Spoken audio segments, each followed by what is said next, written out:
Welcome to AHG Connects, where voices, information, and resources are empowered intentionally.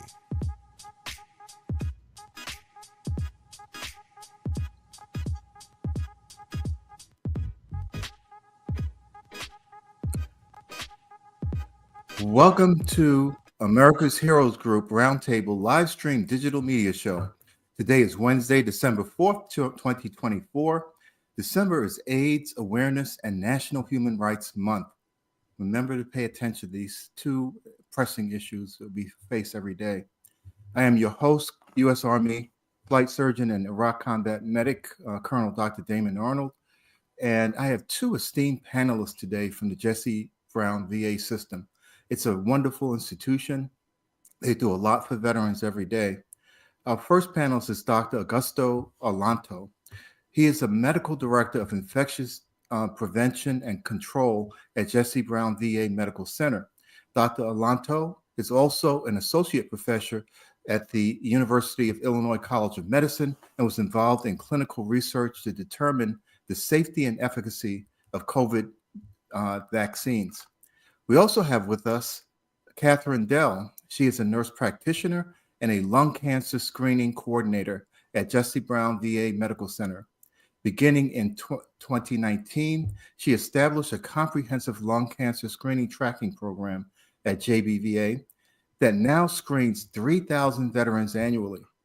She is also a member of the VA's National Center for Lung Cancer Screening Advisory Board and helps implement VA lung cancer screening programs across the country. Today's discussion is the JBVA National Influenza and Cancer Screening Week. We are going to first start with Dr. Augusto Alonto, who will discuss the flu, COVID, and the importance of vaccinations. So, Dr. Alonto, why is getting vaccinations so important? Thanks for having me, Dr. Arnold. It's important. We recommend vaccines throughout our lives to protect against many infections, including the flu, COVID, and in young children, many other types of infection, including measles and other infections. And vaccines are as important to our overall health as much as diet and exercise. They can keep us healthy. And in some cases, vaccination can mean the difference between life and death, such as when COVID was rampant. And then most importantly, when we're vaccinated, our loved ones are also vaccinated, including, our children and our elderly parents and grandparents.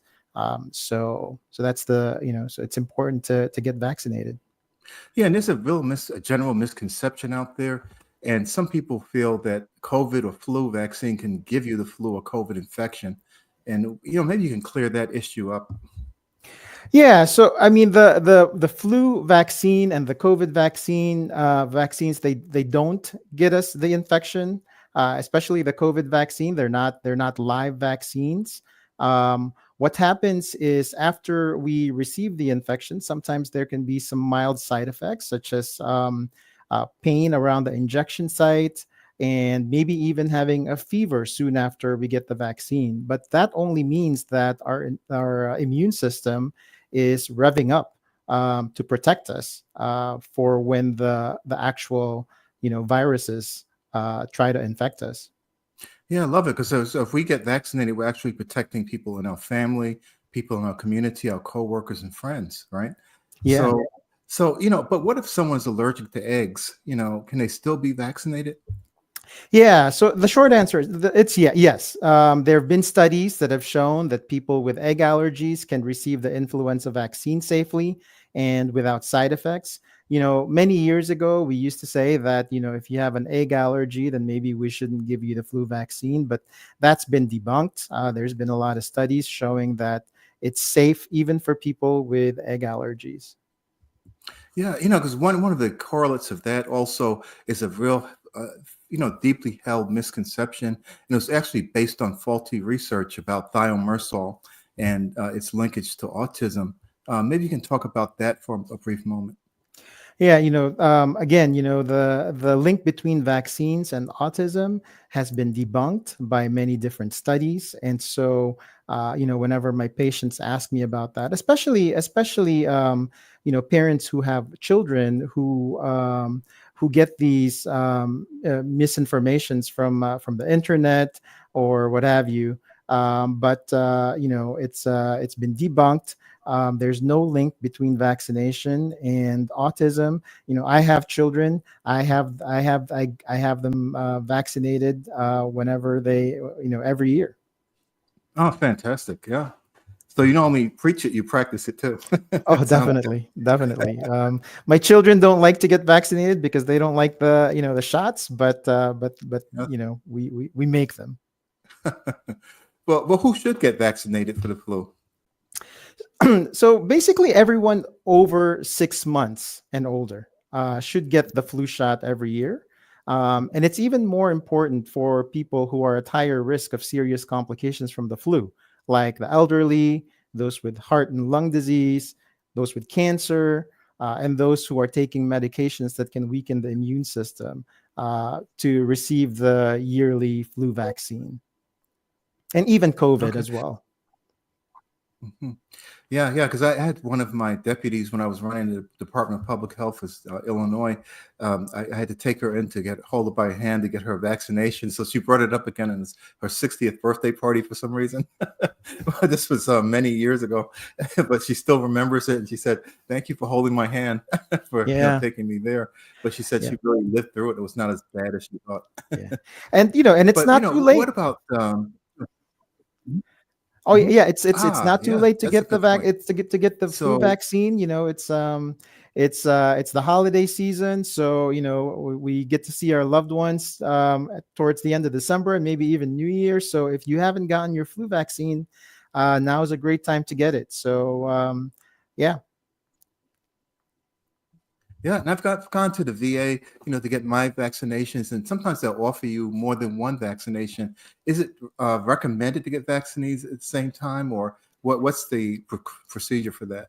Yeah, so usually around this time of the year, the main vaccines that we give out to the veterans or to and their families would be the flu vaccine and the COVID vaccine, and you can get it together. There are some vaccines that you can't get together, so you'd need to talk to your doctors if you need those vaccines as well. But for the flu vaccine and the COVID vaccine, they can be given at the same time. And then some people say, well, I already had COVID, so why should I get the vaccination again? And so they don't really understand what's going on with these different, variants. Yeah, that's a great question. It's important to receive the most updated COVID vaccine that's available, and the reason for that is the latest COVID vaccine will protect you or protect us from the most common strains circulating in the community at the present time. So the virus that can cause COVID, they can mutate, and when they mutate, then the old vaccines don't work anymore, and that's the reason why we get updated vaccines from the CDC, is that so that it can protect us from the common strains circulating in the community at the present time. Boy, they really do a good job protecting us. I remember, back in time where they protected us from actually having an Ebola outbreak, and people don't realize how effective these vaccines are and how they protect us every day. As we go about our business, we go traveling, we go to stores, we meet in big groups. And, so it's really good advice you're giving. I think everyone should take heed to it and make sure they get vaccinated. And I'll come back to you in a moment. But I'm going to move on to our nurse practitioner, Catherine Dell, and who will discuss the fact that lung cancer screenings can save lives. It's a fact. So, what is lung cancer screening and why is it important? Well, thank you so much for having me. I love talking about lung cancer screening every opportunity I can get. So, lung cancer screening, it's a type of cancer screening um, where we are trying to find cancer when it's early and small and curable. So I think a lot of people have heard of other types of cancer screening, like mammograms for breast cancer, prostate cancer screening, but not a lot of people have heard about lung cancer screening. So what it is, it's a scan that we do of our lungs once a year, and we're just looking for any sort of changes that might be early cancer. And why it's so important is lung cancer is really tricky. It's a type of cancer that doesn't cause any symptoms until it's gone really out of hand and is very difficult to cure. But if we can find lung cancer when it's small, we can really cure it. And so this scan, if it's done every year, we can find cancer when it's very, very curable and small. And hopefully we can save more people this way, because lung cancer actually, it kills more people than breast cancer, colon cancer, and prostate cancer combined. So it's a huge problem, and screening can really make a huge difference. Well, I can see I'm going to have the two of you back on again, because one of the things that I really am a strong advocate for stopping smoking. So let's try to get rid of the problem at the source. Exactly. But who should get lung cancer screening? Well, that's a perfect segue to who should get lung cancer screening. So people that are at high risk for lung cancer, and right now it's approved for people that have smoked most of their life. So for people 50 to 80 years old and have smoked what they call 20 pack years. So that's like smoking a pack a day for 20 years or a half a pack a day for 40 years. And it's also not just for active smokers. If people have quit within the last 15 years, they're also eligible to get lung cancer screening. So that's the population that we're looking at right now, are the people at the highest risk for lung cancer. And unfortunately, there's a lot of veterans that smoke, and you're right, we should, cut that habit out. But there is this option for people that have, unfortunately smoked most of their life. And this is a good kind of safety net to hopefully, so lung cancer isn't a big issue for them. Yeah, because I remember back in 2008 when I was the director for the Illinois Department of Public Health, one of my greatest accomplishments, really great, was pushing the Smoke-Free Illinois Act through and making sure that we were protecting citizens, because secondhand smoke, children with asthma, other people suffer the consequences of people who are smoking around them. And so, are there any downsides to getting scanned though? Or what is a scan like? How's it getting a scan? Yeah, a scan, it's a really simple procedure. It's non-invasive. It doesn't hurt. It only takes a few minutes to go through the CAT scanner machine. Basically, you would lie flat on your back and you go through like it looks like an open donut, but it's not an enclosed space. Some people get worried that they might feel claustrophobic, but it's really an open scanner. And it only takes about, a few minutes to complete the scan. So it's pretty simple, and, doesn't keep your clothes on. It's pretty a simple procedure.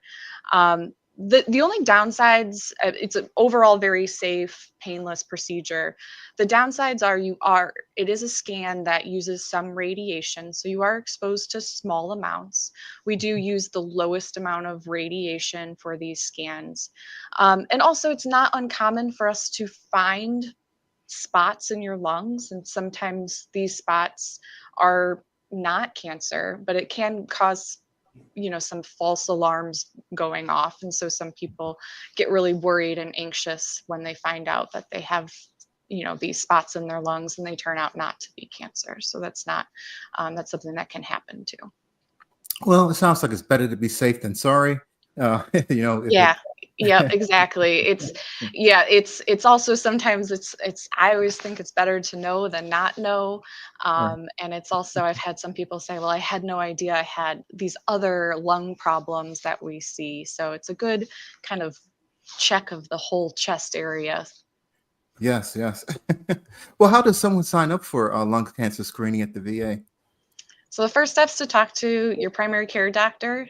They'll be the best person to see if you're an eligible candidate for lung cancer screening. And it's just good to talk to your doctor about your smoking history. And there may be other, options too for screening. So that's the first step. And then they will arrange a CAT scan. And that's kind of how the process gets started. And then every year around that time, we'll have you come back and get a scan, because it doesn't just stop with one scan. It's something that we want to keep an eye on over time. Oh, fantastic. So you're actually tracking them to make sure that nothing develops over time. Exactly. So have a greater deal of safety. Because one of the things is that if you find something early, as you were saying, you have a greater chance of finding being cured from something that may be there if you get in really early stage, and it can prolong your life, or it can actually be a full cure. And one of the things that people don't realize is that impacts your family, your children, your spouse. It has a devastating impact on your survival, whether you're going to get Social Security for, till you get older, or whether you're going to be dying younger than you really should for no reason other than not going in for a scan or being checked. So it's really important that I think people who are the veterans really listen to this and come in and get their care. And that's the general population really needs to be considering it as well. But so let's go back a little bit and talk about this the vaccinations and that kind of thing. Maybe you can tell me some success stories, because you're an infectious disease expert, Dr. Alonto. I know you've probably been up 24 hours, 72 hours watching a patient, going through infectious disease process, and trying to figure out which organism do they have, and can we use antibiotics. And one of the things that I heard over and over again was when people did not choose to get vaccinated for COVID, is that they started asking for it when they were being placed on a ventilator, and it was too late. And so people need to hear these stories that those are some of the risks you're taking as well. Yeah, when you started talking about success stories, the first thing that I thought about that's happened recently is the COVID epidemic, and the reason is prior to having the vaccine for COVID, when the epidemic started, people were dying. I've seen a lot of patients die here at the VA in the beginning of the epidemic. That was when we didn't have the vaccine. But after the time that we got the vaccines for patients, that was when we started seeing less and less deaths. The impact of the vaccines was seen greatly in the elderly population, people who had heart disease, people who had lung disease, people who had cancer. Basically, a lot of the people who were also veterans, and so we always encourage our veterans to get the vaccines, not just the COVID vaccine, but the influenza vaccine, because the flu also kills millions of people every year. Yeah, and it was really kind of strange because some people, sort of made a distinction between getting a COVID vaccine, and because I would ask them, well, didn't you get measles, mumps, rubella, diphtheria, tetanus, your boosters, and oh yeah, but that was a long time ago as a kid. And I said, well, you're still here. Yeah. And these vaccines are not made because there was a mystique around it initially, and there were some things people were saying, and so this mystique was that it was developed very rapidly in such a different, radical way, different from what was done before.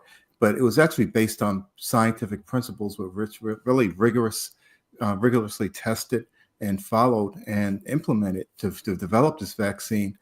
And I remember the Tuskegee experiment always comes up, and it's not an experiment. I always tell people it was a study. An experiment is when you intervene. A study is when you follow people. So, by not taking the COVID-19 vaccine, they were actually putting themselves at risk for becoming part of a Tuskegee study. because you had something that you can intervene with, like penicillin for syphilis. You had this vaccine that could stop you from getting a disease. So it was really kind of a lot of the misinformation and disinformation that's out there. I think people have to be very, very careful and listen to people who have expertise, such as yourself and such as Catherine, when they're looking at these different issues. So, what would you say as far as the lung cancer screening? How's that going overall? And have you seen people, actually, benefiting from this and the peace of mind maybe that they're getting? Yeah, I think more and more people are aware that lung cancer screening exists. I feel like I see billboards now and things in the general public too. And also, VAs across the country have really expanded access to lung cancer screening. And now most VAs have lung cancer screening programs that people can get screened in. So it really has, in the 5 years I've been at the VA, it's just exploded in the numbers of people getting screened. We still have a lot more to go. I think there are a lot of smokers out there that feel like, oh, I've done this to myself and there's nothing I can do to help myself now. But there really are, there's so many things that even if people have maybe not made the best decisions with smoking throughout their life, there's good, positive things that they can do for their health that can really improve their futures.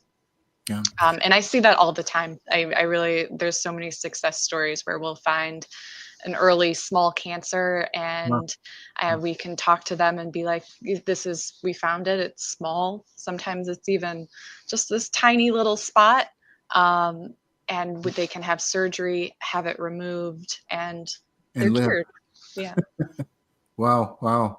That's really a beautiful story, because then they, are able to still interact with their families and have a life and show up for a wedding and for, a Christmas or, Hanukkah or any other the many holidays that we celebrate that we take for granted sometimes, being present.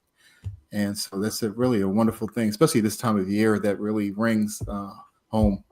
No pun intended with bells. Yeah. And I think those people, they also do a good job of telling others that, this exists and that's a good thing. I think there's so many people that have had family members pass away from lung cancer and remember what that looks like. And it's so different now that we have lung cancer screening and, the outcomes can be very good.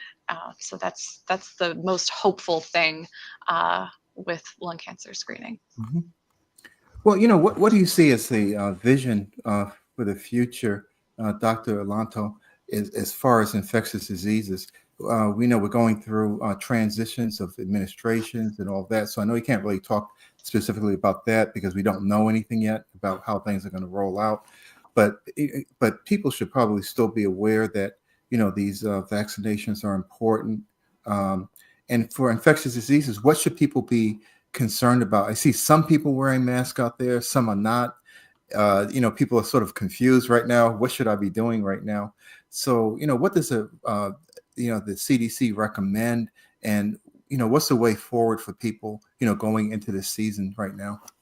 Yeah, so basically the CDC currently recommends that if you're symptomatic, if you're having symptoms, then you should probably be wearing a mask to protect others, especially when you're in the hospital.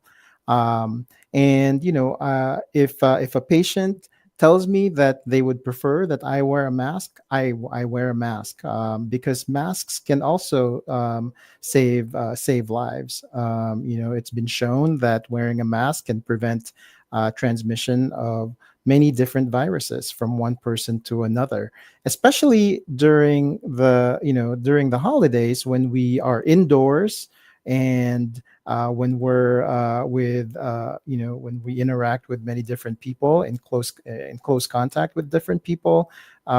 Masks can be beneficial, especially when different respiratory viruses are circulating in the community. Yeah, and probably the best way is to make sure you get vaccinated, so you minimize your risk of getting sick. Definitely. Because one of the things I mentioned to someone before was that if you were, you could still be asymptomatic, have no symptoms at all and carry the virus and potentially spread it.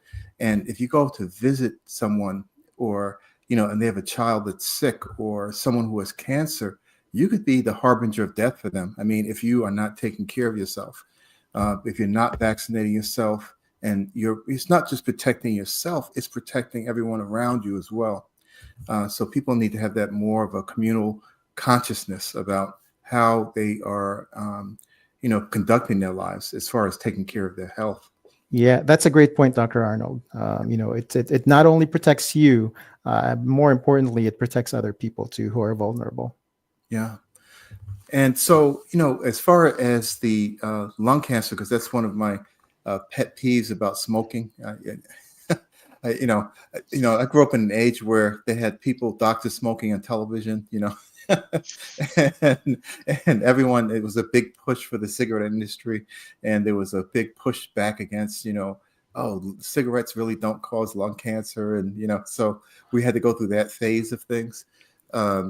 So, what can you tell people about the risk of smoking right now? Especially we're in a time period where people seem to be a little bit more health conscious about eating. It seems like people are starting to get that message, but there is a correlation between what the food industry did and what the cigarette industry did. Actually, the main campaign group that was working on the cigarette industry works in the food industry as well. Mm-hmm. So there seems to be a need to get that message across. And what can you tell people about what you see when people come in who've been smoking chronically? There are some people who have to have oxygen as well, supplemental oxygen in order to get by. Yeah, I see this all the time on the scans that we get on people. Smoke, there's no safe amount of smoking. Any sort of smoke that's entering our lungs can cause damage, especially over long periods of time. And lung cancer is really just one small part of the problem of smoking, as you said. It can cause so many other health problems aside from smoking. So when we get these scans on people that have smoked, sometimes we often don't find lung cancer, but I will see holes in the lungs caused from emphysema from smoking, and that damage is not damage that will ever get repaired. So the number one thing people can do to reduce not just their risk of lung cancer, but to reduce further harm to their lungs and prevent further damage to their lungs is quitting smoking. It's extremely hard to do. Nicotine is so addictive, and it's not uncommon that people try to quit and fail, but there's so many resources at the VA that we have to really help people with that quitting journey. And I just try to remind people, very few people quit on the very first try. It often takes multiple tries at quitting, and it often takes help too. Help with medication, help with just support, social support and things like that. So it's not easy. We know that. Anything that people can do to reduce the amount helps. And then ultimately anything we can do at the VA to help you finally totally quit, that's going to make the most improvement in your health in the long term. Well, Augusto and Catherine, I know where both of you live, so you'll be back on again. You can't get away, but we have a few minutes to go. So I'm going to give you, we actually have about 1 minute. So I'm going to give 30 seconds to each of you just to say one thing you think is really important. Dr. Alonto, go head it off. Yeah, so as the holiday season approaches, it's really important to get vaccinated, especially for the flu and the COVID vaccine for this season. So go to your doctor, go get it, go to the VA. We have it here for free. Okay, my nurse practitioner, Dell, who's doing a great job with lung cancer screening. Say your piece. Lung cancer screening saves lives. If you smoke or know somebody that smokes, talk to them about lung cancer screening and come get your scan. And, it's been a great pleasure speaking to both of you. And thank you so much for what you do for our veterans. They sometimes they have no other place to turn. And what you do is nothing more short of being miraculous itself, the kind of care you give, but also the compassion that you show to our veterans and people who served our country. Thank you both. Thank you so much. Thanks for having us.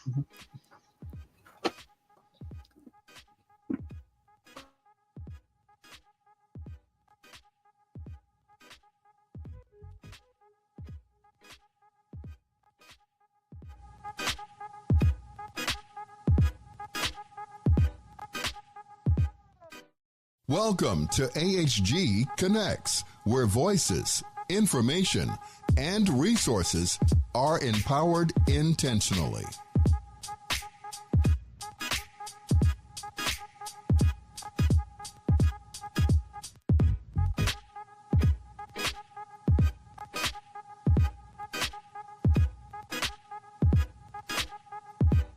Market, advertise, and sponsor your business with Vietnam veteran Cliff Kelly and America's Heroes Group, where information and resources are intentionally disseminated via radio, print, and social media. Call our office for more details at 312-803-2618.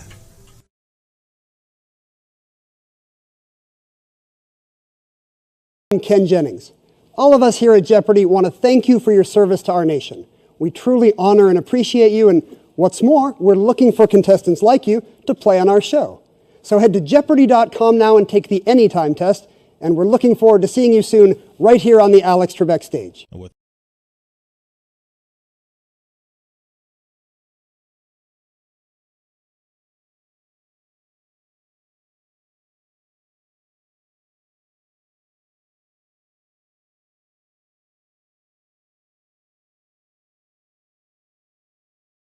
Connects, where voices, information, and resources are empowered intentionally.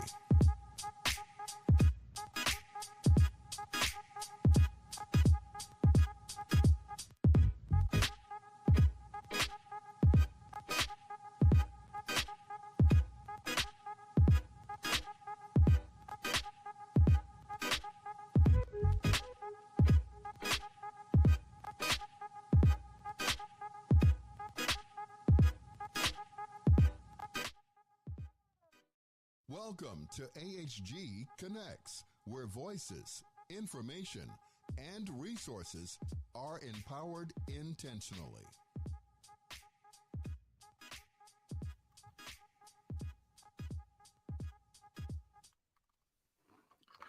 Welcome to America's Heroes Group Roundtable live stream digital media show.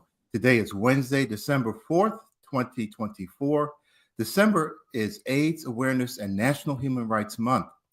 I am your host, U.S. Army Flight Surgeon and Iraq Combat Medic, Colonel Dr. Damon Arnold, and I have an esteemed panelist with me today. I read through his CV, and I was nothing but amazed at the content of the CV. Keith McKinley is a retired U.S. Army colonel. He was with the Reserve, the Indian National Guard, and active duty Army. Retired Colonel Keith A. McKinley served as a combined 35 years of service, including active and reserve duty in the U.S. Army and Indiana National Guard. Colonel McKinley conducted Army level and joint military operations in the Republic of Korea, Italy, Japan, Honduras, Iraq, and Afghanistan. I'm not sure there's any place you haven't been. He was an infantry second lieutenant at the Chicago State University ROTC program in 1993. As a captain, he joined the 101st Air Assault Division at Fort Campbell, Kentucky. And then as a colonel, he was assigned to the United Nations Command Joint Security Area in Panmunjom, Korea. He went on to command 2 mechanized infantry companies in the 2nd Brigade, 2nd ID or Infantry Division at Camp Hovey, Korea. And I had the chance to actually serve with the 2nd ID and when I was in Iraq. A wonderful group, incredible people in that brigade. Colonel McKinley's military awards and decorations include the Defense Superior Service Medal, the Legion of Merit, 2 awards, Bronze Star Medal, 2 awards, Meritorious Service Medal, 6 awards, Army Commendation Medal, 2 awards, Army Achievement Medal, 7 awards, Combat Infantry Badge, Expert Infantry Badge, Senior Parachutist Badge, Pathfinder Badge, Air Assault Badge, and a Ranger tab. I don't know if I've ever seen anyone with that many tabs on them. He is now resides in Southwest Louisiana, is married to the former Miss Farah Fontenot of Lake Charles, Louisiana. And they have 2 beautiful daughters, Gabrielle, 16, and Alexandra, 12. I had to have you back on just about your history, not even the topic we're talking about tonight. But today's discussion is going to talk about the Southwest Louisiana Veterans Association, which is a nonprofit organization founded in 2015 by local veterans with a motto, for veterans, by veterans. Welcome, welcome, welcome, Colonel McKinley. I'm just so proud of your history and what you have done for this country. But you can start telling me about what is this Southwest Louisiana Veterans Association? Hey, so good evening. Hey, thanks a lot, Dr. Arnold. I tell you, your words were really kind. I got to make sure I send that check to you as we talked about prior. It's a great honor to be on your show. I heard a lot about what you all do and what you do for our veteran communities and the public. So again, thank you. I'm just very honored to be here with you today. So kind of like what you outlined for the Southwest Louisiana Veterans Association, by veterans, for veterans. Really what we see ourselves are is basically a community of interest. So what we do is we facilitate communication among our veteran community here in Southwest Louisiana. We have a very large community.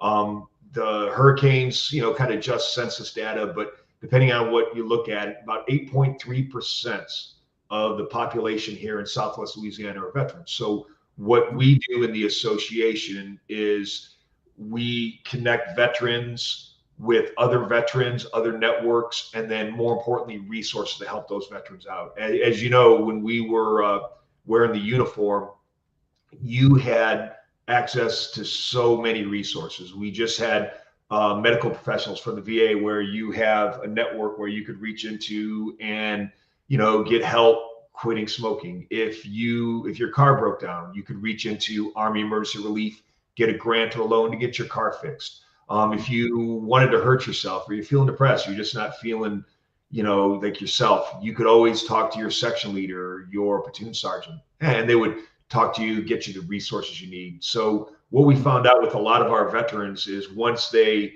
take off the uniform, come off of active duty, they don't have that support structure. So we stood up the association almost 10 years now to kind of facilitate, to connect veterans together, and then more importantly, connect them to resources. That's fantastic. Yeah, because our veterans, come back with tons of skills. I mean, the experience that you have in the military, not only are you trained in different topics, electronics or transportation. I can just go through a whole list of different disciplines that you actually learn in the military, but it also instills in the people who are veterans a dedication to duty, perfection, and professionalism. And that is a skill that we don't always see out in the general public. So those people who have dedicated their lives, once they come back, it's actually like throwing diamonds into the dirt. Why would we get rid of those people? So I'm really, really pleased and excited about what your group is doing. And when you were mentioning those statistics, it really occurred to me, the statistic you were mentioning, that's actually higher than what the actual number of people, the percentage of people who actually join the military at any point in time. So you're saying something like 6.2% or so of the population? We've been affected by hurricanes over the last few years, so our census data is not as accurate. The report I always go to is it's 8.3%. So in Southwest, 8.3% of our population. Now, again, our population, we've had some, about a 9 10% decline in our population just with the hurricanes. We're still rebuilding our area here to the effects of those natural disasters. Oh, yes, yes. But it's still really a high percentage on a national average. If you go to other communities or other states, other areas, and, you have one person down there that we love on our show, but he's a raging Cajun, John Wayne dude, his General Honorary. So, it's been doing a lot of great service for our country. So what do you think we need to do? Not, as veterans, of course, but, as family members of veterans, as community members, as business owners, to realize what these people have gone through, who are returning, who have finished their tours of duty, and are looking for another place for employment or for looking for resources. What can we do to help? So I'm blessed to live in a very, very veteran-friendly state. So the state of Louisiana, like several other states, we have, really go above and beyond to help out our veteran community. And, kind of like what we do in the Veterans Association is we connect them with those pre-existing systems. For example, a couple weeks ago, a veteran reached out to me having trouble finding employment. Well, we're blessed here because in Lake Charles, Louisiana, we have an American Job Center. There is a guy paid to just help out veterans. So he's a veteran. He knows veterans. He has a Rolodex of businesses that are looking for those skill sets. So the veteran who reached out to me was, prior combat arms, combat experience in Syria. He just kind of knew his background in schools, and he goes, okay, hey, here are 3 or 4 potential employment opportunities that we could help you out with. What interests you? So a lot of, really in our area here, we've been blessed with a lot of great initiative. The governor, local leadership, it's almost to the point where I don't want to say it's embarrassing, but it's if we need something in the association, we have a lot of sponsors that, give us grants, or, if we have a veteran who just got evicted out of his house, we'll work with, local hotels. And, it's amazing what they will do to help out our veteran population. So again, just very blessed, to live in this part of the state, and also our culture in the United States. My father served in Vietnam, and he would tell me the way veterans were treated, when he redeployed, from that war. But then, when I redeployed from, Iraq and then Afghanistan, similar to you, I mean, it was almost to the point where, private organizations, local establishments, just people off the street were very, very appreciative to your service. Yes, yes, very, very much so. It was a different kind of world, I guess, than our Vietnam veterans. My father was in World War II, and my uncles, and they were actually in incendiary teams and that kind of thing, going through Italy and into Germany. And I had one cousin who actually was killed in Vietnam, but another one who came back from that experience and then went to Japan and did some other things with the military. But as people are coming back, we have to appreciate all the things that they've done. They, took an oath to defend this nation, and it becomes so incumbent upon people to, realize that, we rolls our hands to take an oath, but the places for public debate and discussion and for building our nation is in the hands of the people. We only respond to what the needs of the country are. And we have to hold that as being a sacred trust that we hold, that we defend the nation at any point in time. That's our job. So what do you think, veterans? What have they told you? Do you have any stories about veterans who, went through the program or have been, sort of tracking in a direction that you think is moving them in a better place? Because we have many things now with PTSD, physical injuries. Unlike World War II, you could be next to an explosion, and even in Vietnam, and you would be killed. But now, since we have central body armor and helmets and more protective gear, we're seeing people come with limb amputations, those kinds of things.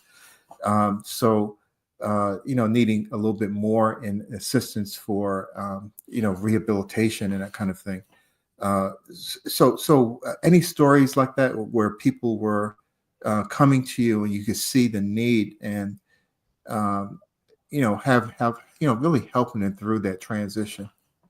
So what we try to do in the Veterans Association is, and I'll use an analogy that you and I had back in Iraq. Remember the saying, hey, you want to get left of the boom, right? And what that means is the way you want to negate effect of a IED right on the road is not after it explodes, right? You want to try to get it before that. You want to identify before you get into trouble like that. You want to get it ahead of time. So that's where we really focus. We really go out of our way to focus on just building a network community. So one of the things we do in the association every month, well, 10 months out of the year, we do socials, and we have a closed Facebook page. To get on our Facebook page, you just show your DD-214 or proof of service, and we let you in. And one of the things we really put a lot of resources is into doing these socials, because we want to build networks. What we want to get at is, what we've seen is when veterans, when service members separate from the military, they lose that network. They lose that, they lose that battle buddy that says, hey, don't make that wrong decision. Or, hey, I think you probably drank a little bit too much. Why don't we stop and call it a night? We try to get ahead of that. One of the things on the wrong side of that is one of the things I work on is I'm a mentor for the Veterans Treatment Court. And again, I live in a great state. If you're a veteran and you find yourself on the wrong side of the law, drug use, petty larceny, burglary, anything very, heinous like murder or, severe, armed robbery, something like that, you're not eligible for the program. But just veterans who find themselves on the wrong side of law, anywhere from 10 years or less, they have an option. They could go to jail and serve their time, or they can plead guilty. They can elect to go into the veteran treatment program. And what we do as mentors is we kind of work with them to get them back, on track. They just make bad life choices, and pretty much every one of the veterans that I work with in this program, to a man or woman, they just were separated from that culture that they missed in the military, and they started hanging out with, folks who do drugs or things like that. So that's what we really try to do, is try to get left of the boom, to try to build these networks. And then if you have trouble, we help them out. A personal thing I did last month is we had a veteran on the Facebook page, got evicted from his home. Him and his wife, were staying at a hotel. He was drinking. He had problems. Hey, what I did is we sent him a note on Facebook. Hey, man, coming for you. And so what we did in the military is when you have a situation like that, what the MPs would do on posts, you separate, drinking and domestic disputes are bad, right? So you grab the husband, I gave the spouse all our contact info. Here's what we're going to do. We're going to separate him overnight. We'll put him up at a hotel further down the road. And then we'll bring you guys together. Here are services that can kind of help you out, and then it was us helping it out. And then we go to a local hotel, and, the price, with veteran, we're ready. I'm there with check in hand, ready to pay. They give us a really good rate to help out this veteran. So that's kind of what we do, is we're putting our resources to get ahead of that, to build these networks to where another program we have is you talked about PTSD. Our VFW posts, they do a bi-weekly session where they sit down. Anybody can walk in. You don't have to be a veteran. You can come in and just talk about issues. We have chaplains there, counselors. We try to identify that. So, we have those resources to where if somebody, like if I wanted to harm myself or I'm just having a bad day, hey, I could reach out to my friend right here on my phone. I could call him or shoot him a text, and within like 5 minutes, he'll call me back.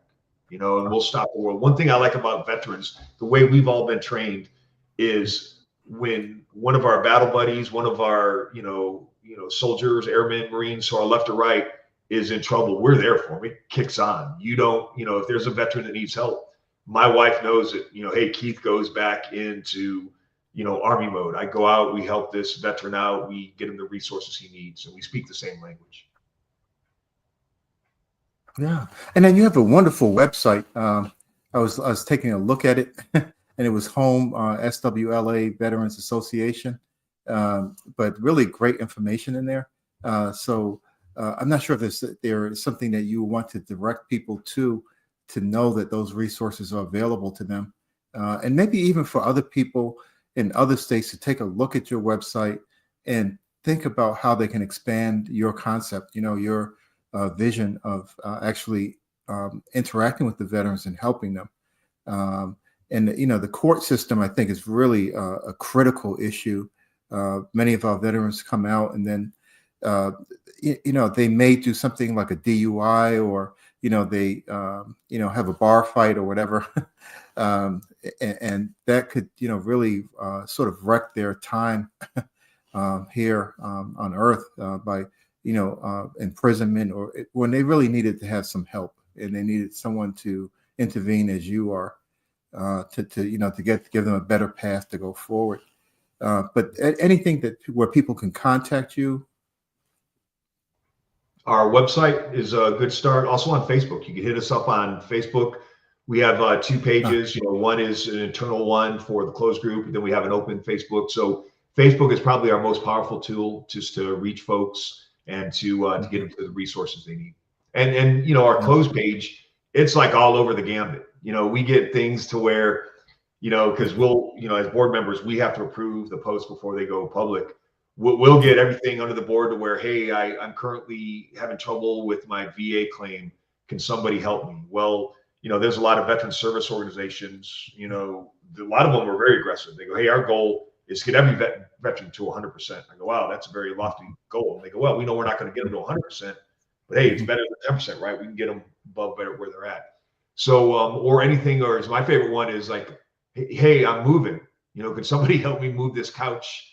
From upstairs into my truck, and then like 15 of us will show up. He's like, well, I just needed like 2 guys, right? I mean, so we'll have our older generation. Where we really been focusing out is, kind of like you, our demographic is, the OIF, OEF, Iraq, Afghanistan era, and then we reach out to the younger, service members that are coming off active duty. Where we spend a lot of time is Vietnam. You talked about the Vietnam generation. We as a nation didn't welcome them back, the way we should have. And one of the things we really do with the Vietnam veterans is we talk to them about, mental health, all the resources they have at the VA. We have a really nice state-of-the-art VA clinic here that has its own mental health annex to it. And their generation, they won't seek those resources. And, somebody like me who's coming off active duty, I'll sit them aside. I'll go to my American Legion meeting afterward, or VFW, and I'll say, hey, this is not where our military is at nowadays. Hey, nowadays in our military, strength is, hey, I need to talk to somebody, or I need these resources. So, we actually, what we see for our association, and we're a free organization. Anybody can join us. There's no membership dues. There's no anything. It's just, if you say you want to join the association, we'll add you to our distro list. And what we try to do is, our numbers that have really been growing are the Vietnam era, because there's just a lot of things that we have access to nowadays for our veterans that they didn't have, when they took off the uniform. Yeah, that's a really good point. When I was, part of the reason why I joined the military was I was a medical student, and I was working in the West Side VA Hospital, which is now Jesse Brown Hospital here in Chicago. And I was so dismayed about the care they were getting back then. It's much better now, but I just got so angry. I joined the military that week, as a student, and that was back in. It was a cold day on July 14th, 1984. So I stayed with it, and I felt like there was a sense of duty, and that they were just being mistreated. We had to do something to recognize their sacrifices and what they were going through. And my point is that if people come back from a war and people disagree with the war, the time to talk about it was like before the boom, as you were mentioning. You're a citizen. You're supposed to be interacting with the government. talking to your legislators, all that. That's your business. Our business is to respond if needed. And so those soldiers and who came back from Vietnam were just like walking on water to me. They were people who put their lives on the line for us. And we have to, really respect that and continue to respect it, even going forward into the future, looking at our service members that are all around the world. You've been all around the world. And it may be different for someone coming back from a deployment in, let's say, Africa or Middle East or, in South America, after having a long period of time there and coming back, and that adjustment switch could be also something that they have to go through. But any ideas on that adjustment switch? So it's actually something, that I'm going through, so I did 30 years, on active duty. And I'll tell you, it's been a little over a year now since I came off active duty. It's been hard to adjust. And what has really helped me adjust are just, not only the Southwest Louisiana Veterans Association, but my local American Legion post. I would talk to folks in there to where, hey, man, I retired 10 years ago. Hey, here's some of the angst I had. Or yesterday, a friend of mine, I was talking to him, about, career move or something. And then he goes, hey, I was like you. Hey, when I retired 5 years ago, here's kind of, what I was thinking or where I was at. So it is hard to train, especially an old, soldier like me who's been doing it for a few decades. And then my girls, right? My two daughters, all they knew was the military, and they just think it's so odd. It's like, wow, I can't believe that I'm going to start this school and I'm going to stay there until I graduate, but I tell you what has really been helpful is again, I'll hit it over and over again, these networks. I mean, veterans, we have so much in common. And, where I see a lot of us with veteran homelessness or, the veteran suicide or some of the other issues that, we are challenged with our community, if we could just reach out and talk to each other, if we do the same things that I did last year on active duty, that we're already trained as veterans, it would really help us out. But, again, I'll hit so much is for, everybody out there listening to the show, reach in. I mean, every part of the United States has some veteran service organization, everything from the VFW, Disabled American Veterans, American Legion. You have networks like, our organization, the Southwest Louisiana Veterans Association. You have Team RWV. Probably one of the best veterans groups I did is when I was up at Rhode Island for the War College. Team RWV, is a really great organization to where you connect through veterans through, runs. I never wanted to run a half marathon. So I met those guys, right? Team RWB, they kind of coaxed me doing a half marathon, my wife and I. So again, what I would just, say to everybody, watching the show is, don't underestimate those, networks that we have. There's a lot of great veteran service organizations out there and they're ready to help. I mean, I've yet to see a veteran where, if somebody had an issue, question, or problem, they can reach out to that veteran and your active duty or reserve duty, mindset will kick right in and you're going to do everything you can to get that veteran the assistance, help he needs, or if anything, just listen. That's what most of us need is just to talk to one another, hear our problems, find out that I'm not isolated. There's a whole bunch of folks out there that can help me. This is fantastic. Excellent way to end. We have like less than a minute to go, but I am, as a doctor, I'm looking at your background and you have all of your health workout equipment. This is something that I wish most people would do and have, make sure they're taking care of their health as they're going forward. And I'm going to have you back on because I want you to tell your story about what you did. I was reading through your resume, as I was mentioning before, and it's remarkable some of the things that you did as far as command positions and seeing the need to have a leadership role in the Army. So I'm going to bring you back on, Colonel McKinley. But thank you so much. You just helped a lot of people by what you had to say. Welcome. I look forward to it. Thank you. Connects, Thank you. where voices, information, and resources are empowered intentionally.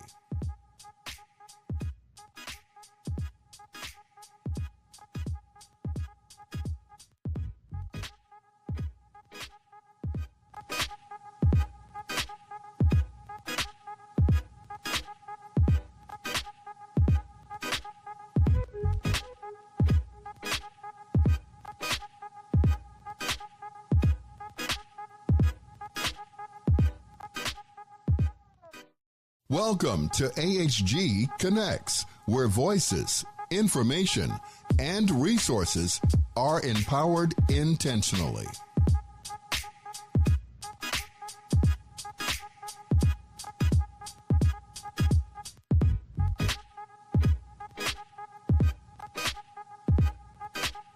Market, advertise, and sponsor your business with Vietnam veteran Cliff Kelly and America's Heroes Group, where information and resources are intentionally disseminated via radio, print, and social media. Call our office for more details at 312-803-2618. I'm Ken Jennings. All of us here at Jeopardy want to thank you for your service to our nation. We truly honor and appreciate you, and what's more, we're looking for contestants like you to play on our show. So head to Jeopardy.com now and take the Anytime test, and we're looking forward to seeing you soon right here on the Alex Trebek stage.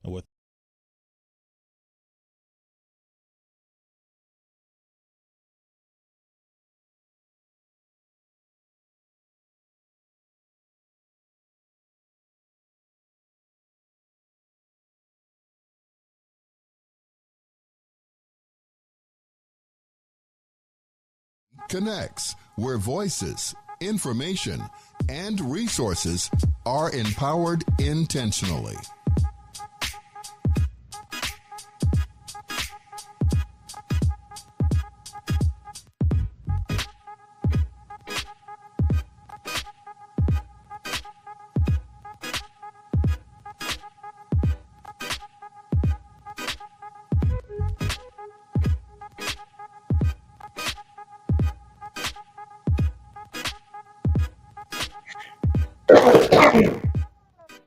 Welcome to AHG Connects, where voices, information.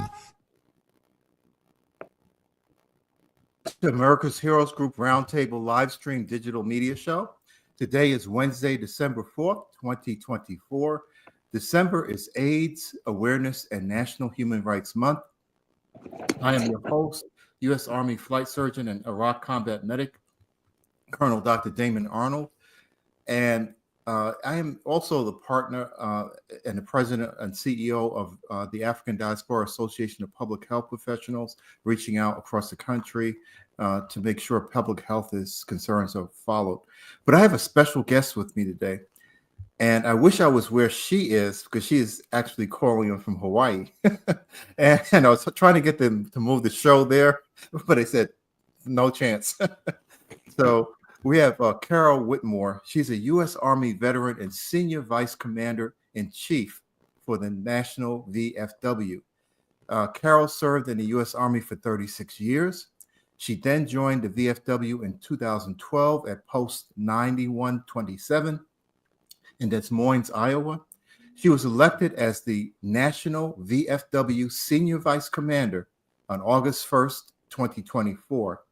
At the 125th VFW National Convention in Louisville, Kentucky, and became the designee for the National VFW Commander-in-Chief for the year 2025, becoming the first woman and first Iowan to hold the position. I'm not sure which one you're more proud of, the Iowan or the woman. It's both. Her military awards includes the Legion of Merit Medal, Bronze Star Medal, ARCOM, 6 of them, Army Achievement Medal, Good Conduct Medal, Army Reserve Components Achievement Medal, 2 of those, and Defense Service Medal, Iraq Campaign Medal, Non-Commissioned Professional Development Ribbon, 3 of those, Army Service Ribbon, Overseas Ribbon, 3 of those, Army Forces Reserve Medal with an M device, and the Combat Action Badge. Carol attended the University of Northern Iowa and Hawkeye Community College, and is a retired nurse, one of the people close to my heart, nurses. She is a life member of the Military Order of the Cootie and the VFW National Home and the American Legion and its auxiliary. Carol and her husband, Brad, reside in Des Moines, Iowa. And I also have with me Colonel Eugene Blackwell, who is the Senior Vice Commander for the state of Illinois. So both of them actually in 2025 will be moving into some interesting positions with the VFW. But And Colonel Blackwell has been on the show before, but an outstanding individual. So our discussion today is becoming the first female National VFW Commander-in-Chief for 2025. And more importantly, what is her vision for things to come? She actually, becoming the first woman is really important, but she became a commander and should be seen as such. So welcome, Carol. I just want you to sort of open up with just a general comment about, your, vision, feeling about being in the service and why it was so important for you to do 36 years. A lot of people don't do that. Right. Thank you very much for having me on the program. And I make no apologies. I'm in Hawaii. I am here for Pearl Harbor Recognition Week. So I think, and of course, I'm taking advantage of some of the things that are here. I just came from a private boat tour of Pearl Harbor and Punch Bowl. So I'm very grateful for what I get to do and represent the VFW. Yes, I will be the first female, but and I know that's very historical for the VFW. It's been 125 years, and I will be the first and first Iowan. But more importantly, I am a veteran first, and I want to make sure that people understand it's not about the gender. Even though I know that's important, I am a veteran first of 36 years. And I will jokingly tell people I just was too lazy to put my retirement papers in. but it was a wonderful career for me.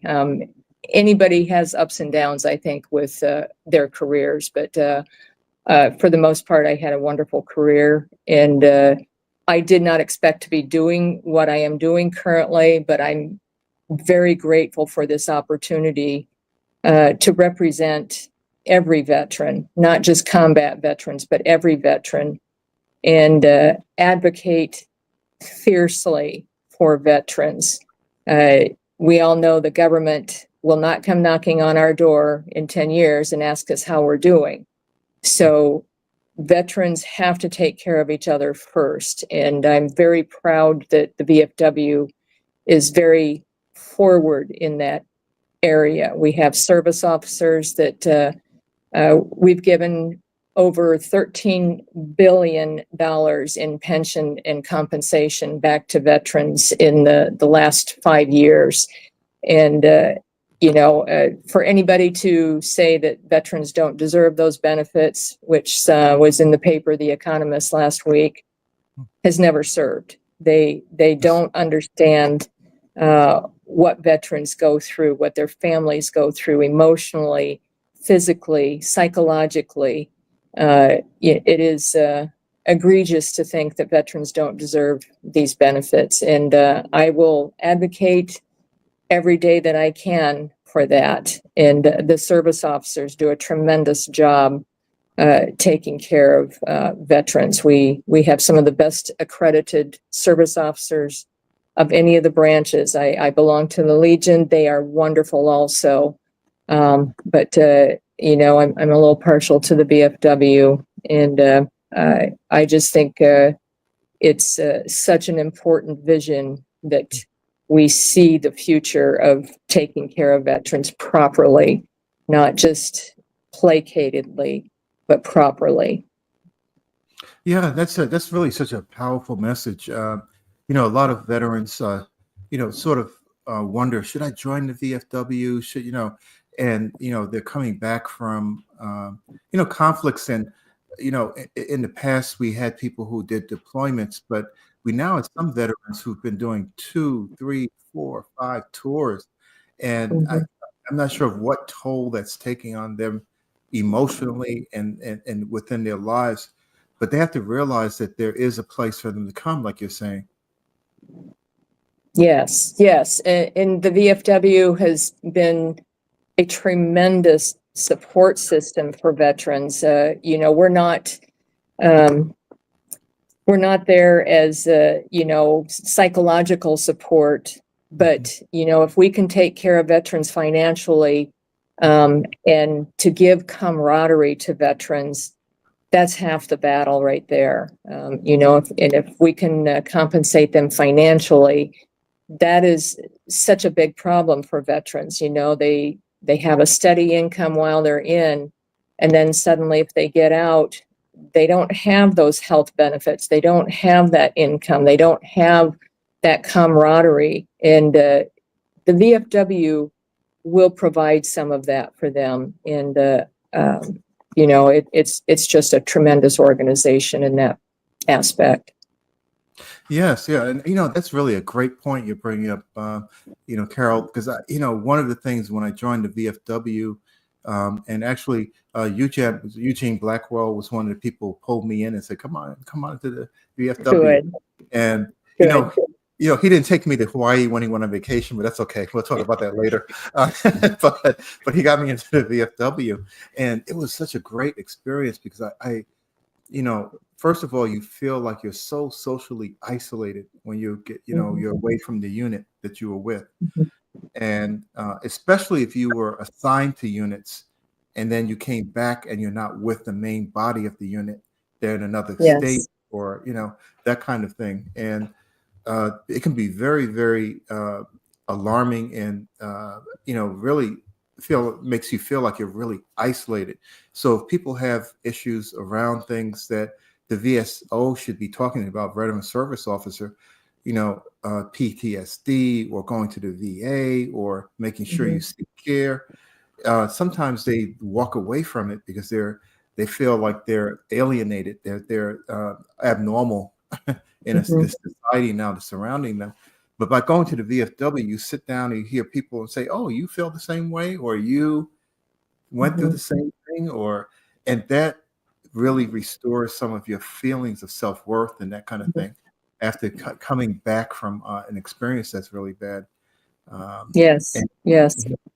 Very true. And, you know, and I've said this many times, I represent every veteran, but especially females, because shame on me if I don't bring that to a light, either with Congress or the VFW, because it is an issue sometimes. You know, females are not accepted either into a veteran service organization or experienced, you know, issues on active duty or reserves of not being accepted. And, you know, it is a shame because females make up over 15% of that active duty now.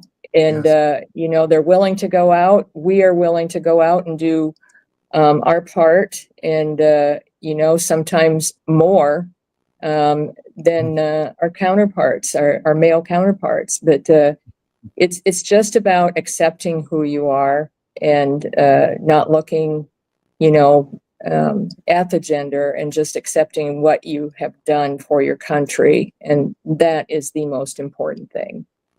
Yeah, that's it. Yeah, fantastic. Yeah.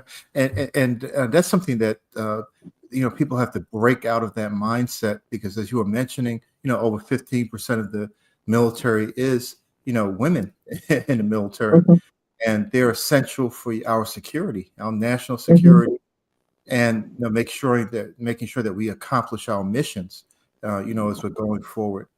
And I'm not sure if Colonel Blackwell has a question. I see him sitting in his fish tank area.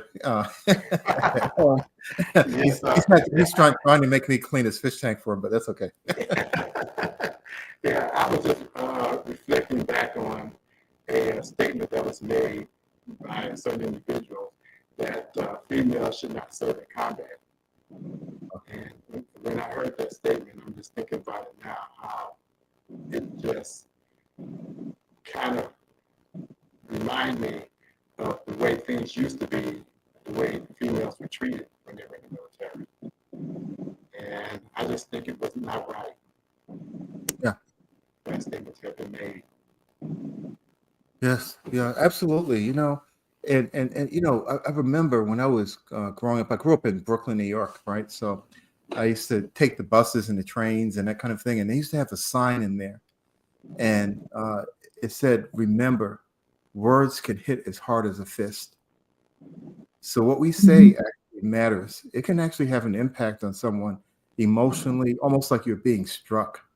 You know, you got that gut feeling like a knife is going in. And those things should not be allowed to be said about our service members that served, especially by people who didn't serve. Yes. So Yes. I really, I'm with you on that, Colonel Blackwell, and I really understand what you're saying, Carol, that you should be viewed as being a soldier.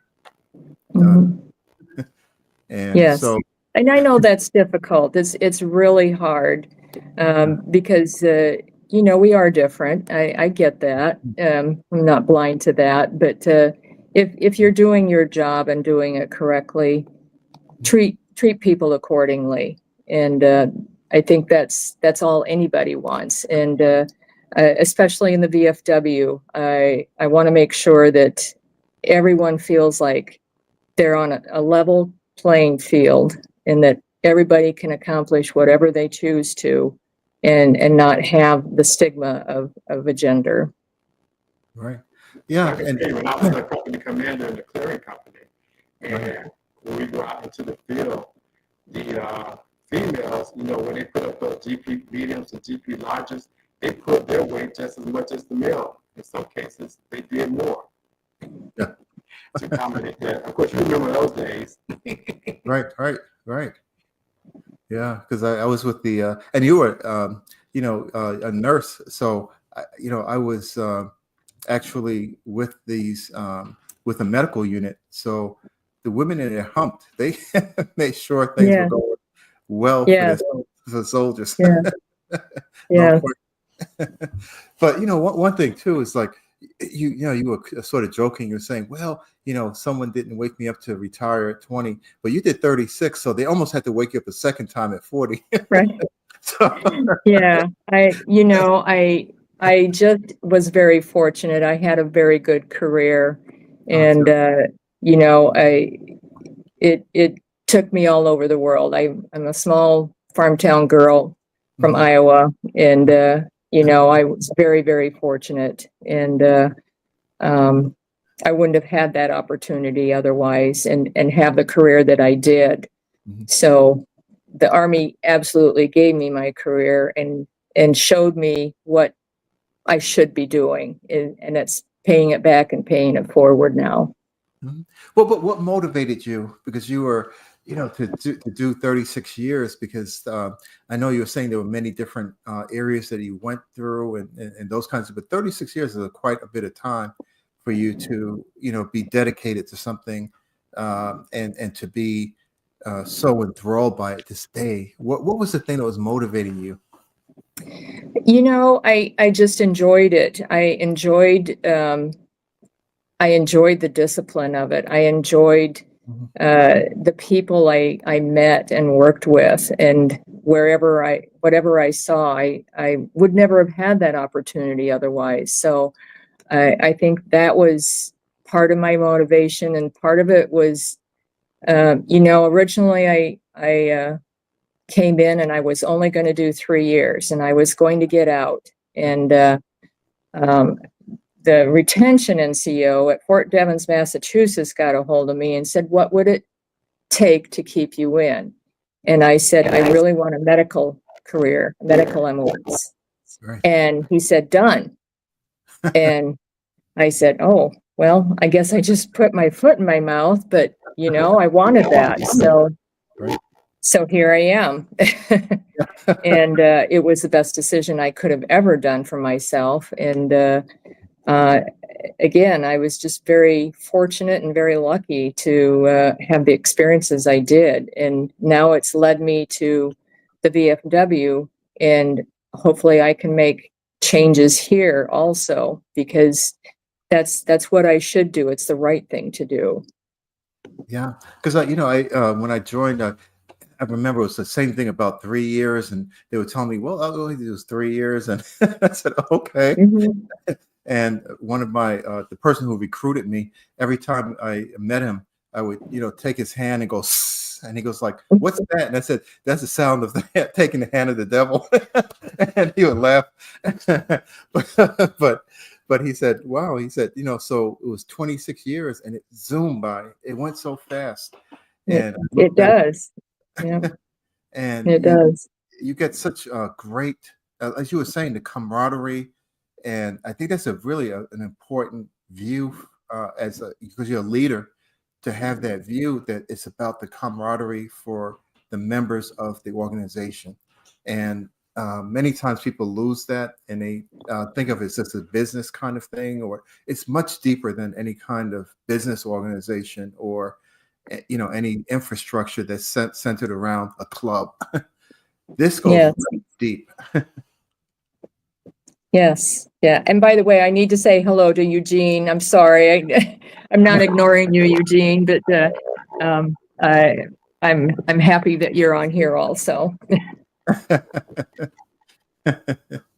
Yeah. So what do you think people need to know about the VFW, and why should, if I'm in the military and I'm just retired and I was in a foreign war, OEF, OIF, Vietnam. We still have some people even from the Korean War still around, and a few from World War II, but they have a tendency to be all great role models, for service. But what do they need to know? Why should they join? Well, we were founded on advocacy for veterans. We started, the Veterans of Foreign Wars started in 1899 after the Spanish-American War, because the government promised benefits from that war, and they did not want to award them once the Spanish-American War ended. So they got together in Ohio, Columbus, Ohio, 12 or 13 of them, and said, we need to do something about, taking care of ourselves because nobody else is going to do it. So it was founded on advocacy for benefits, to keep the benefits that we were promised and deserve. And we continue to do that. And that's how we work through our veteran service officers. They will dig through piles of medical records to get you the pension and the compensation that you deserve. And that is one of our biggest assets that we have. We're accredited through the VA, and we are one of the most respected service office organizations for compensation. And that's what it's about. It's about taking care of our veterans that don't have that voice, that don't know how to speak up for themselves. That's our job, to make sure that everybody is compensated accordingly. Not everybody's going to get 100%. But I guarantee there's something out there that every veteran has experienced, especially, hearing loss, tinnitus, we can't always put earplugs in every time we fire our weapon. Right. Yes. And it was very funny. My husband went for his, and one of the ladies said, well, why didn't you put your earplugs in when you were in Vietnam? A very silly question to us, and it was because she didn't have the knowledge that she needed to ask the correct questions. When you're in war, that's not what you do. You don't stop and put earplugs in because you want to hear what's going on. But it truly is about the advocacy that the Veterans of Foreign Wars will provide, and we're such a great resource for that. And one of the other things that we were founded on was the POW MIA mission. That's gotten lost over the last couple of years, and it's not been supported correctly. And I want to bring that back to a forefront. Families deserve closure, and those lost veterans deserve to come home. And that's what we do. And I hope to continue that, and I hope it continues long beyond me. We've been around for 125 years, and I want to make sure that we're around for another 125 years.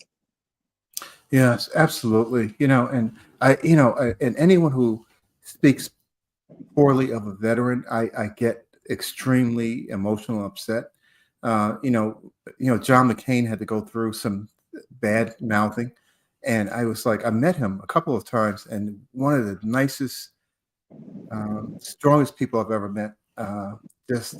Wonderful, wonderful person.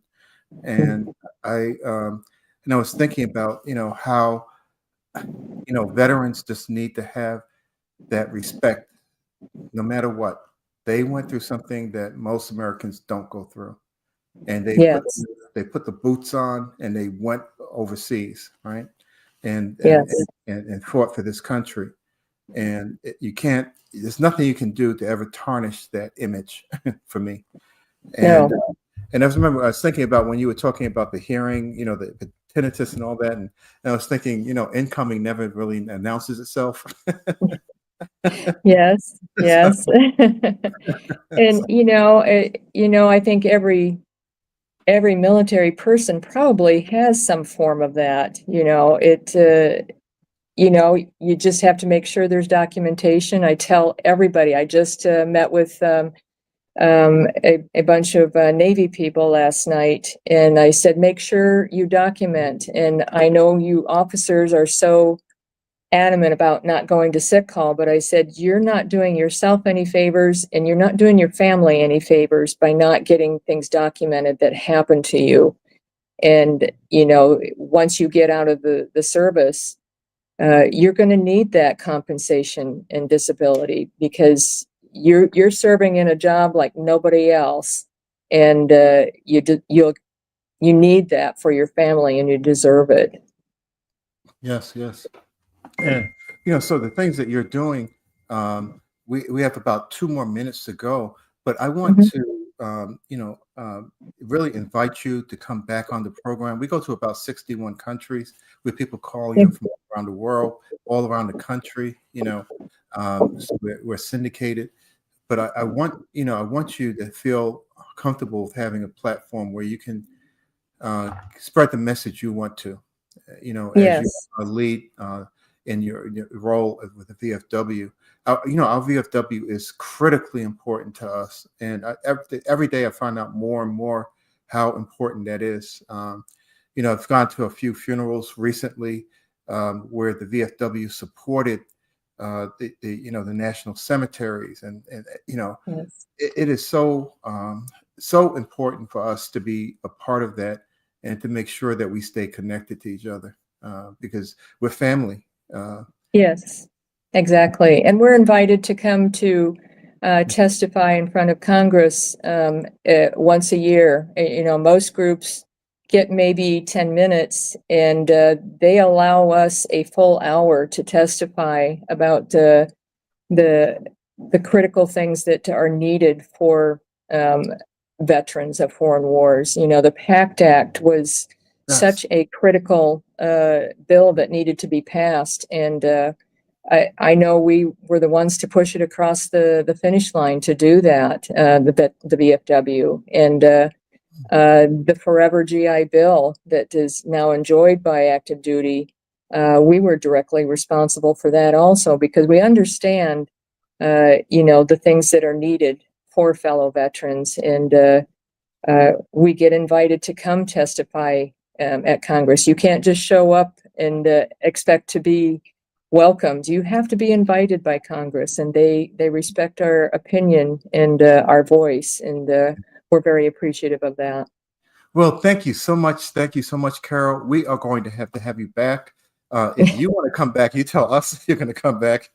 Okay, wherever I am, if I can do this, I certainly will. I'm gone every weekend. I'm not going to show my background here because that's not fair. So no. I'm looking at snow outside my window. Yeah. Yes, Well, yes, but thank you. Thank you very much for this time. Thank you, Commander.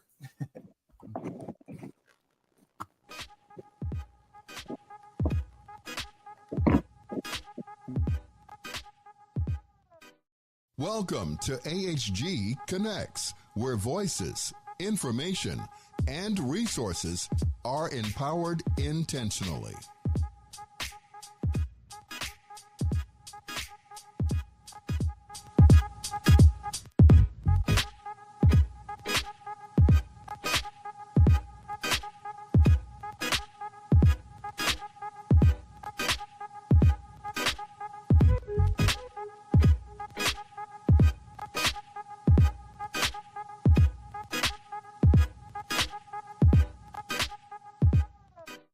Welcome to AHG. Market, advertise, and sponsor your business with Vietnam veteran Cliff Kelly and America's Heroes Group, where information and resources are intentionally disseminated via radio, print, and social media. Call our office for more details at 312-803-2618. Ken Jennings. All of us here at Jeopardy want to thank you for your service to our nation. We truly honor and appreciate you, and what's more, we're looking for contestants like you to play on our show. So head to Jeopardy.com now and take the Anytime test, and we're looking forward to seeing you soon right here on the Alex Trebek stage.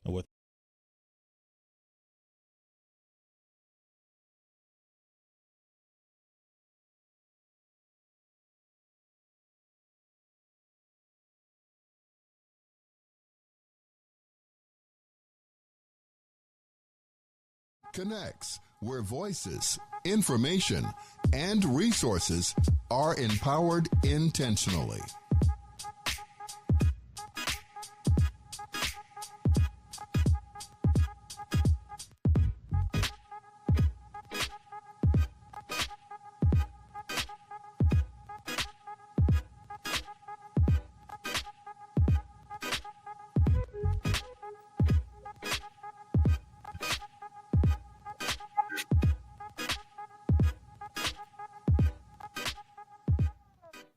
Welcome to AHG Connects, where voices, information, and resources. Welcome to America's Heroes Group Roundtable live stream digital media show. Today is Wednesday, December 4th, 2024. December is AIDS Awareness and National Human Rights Month. I am your host, U.S. Army Flight Surgeon and Iraq Combat Medic, Colonel Dr. Damon Arnold. And I have a special guest with me today. When she's on the show, you need to sit down and listen because she is really on top of her information. This is Julie Appleby. She is a senior correspondent for KFF Health News. And that foundation, the Kaiser Family Foundation, really is plays an essential role in looking at our health in the nation. And today's discussion is going to be about Julie's KFF Health News article entitled Anti-Fraud Efforts Meet Real-World Test During ACA Enrollment Period. So the Affordable Care Act is what we're going to be focusing on today. And, welcome, Julie. Thank you for having me. It's always good to be here. So tell us a little bit about open enrollment for the Affordable Care Act.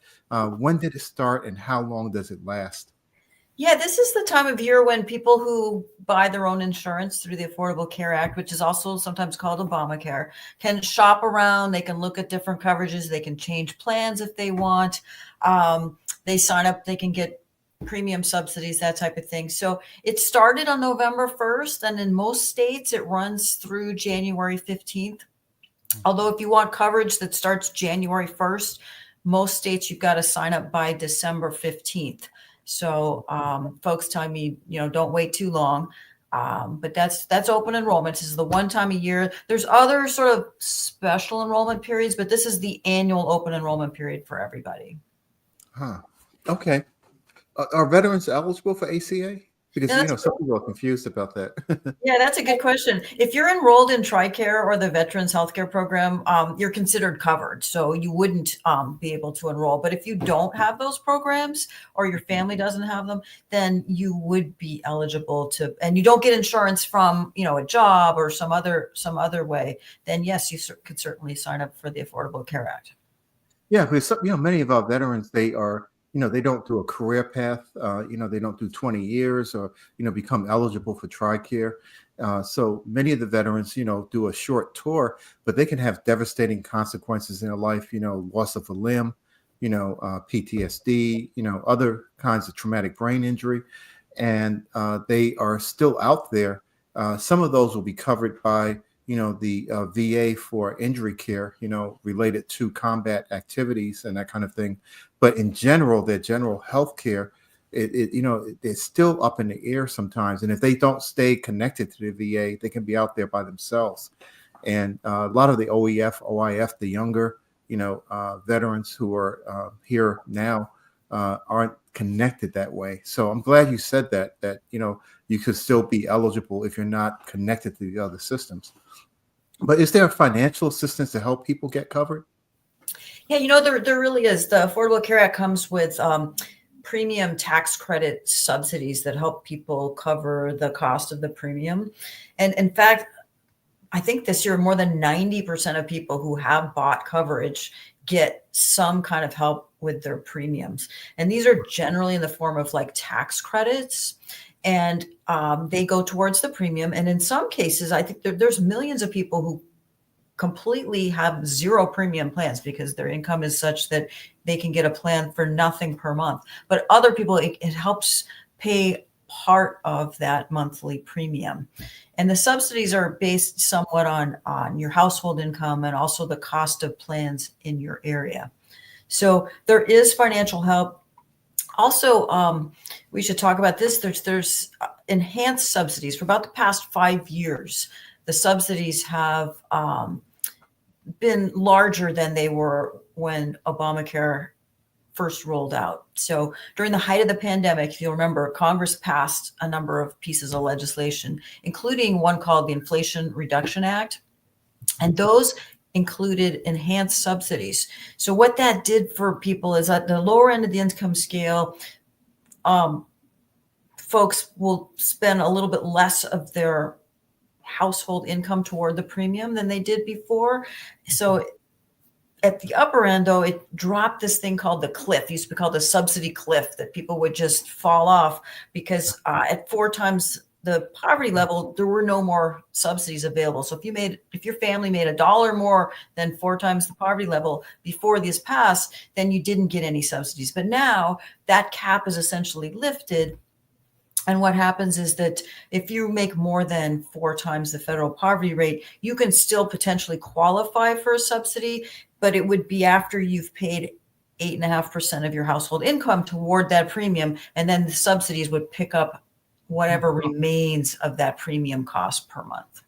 So that's a little complicated, but those enhanced subsidies were put in place by the Inflation Reduction Act. Yeah, because that was signed, I think it was August of 2022. Yeah, and it's an incredible bill when you start looking at the components of the 3 major components of it, and that really did benefit veterans.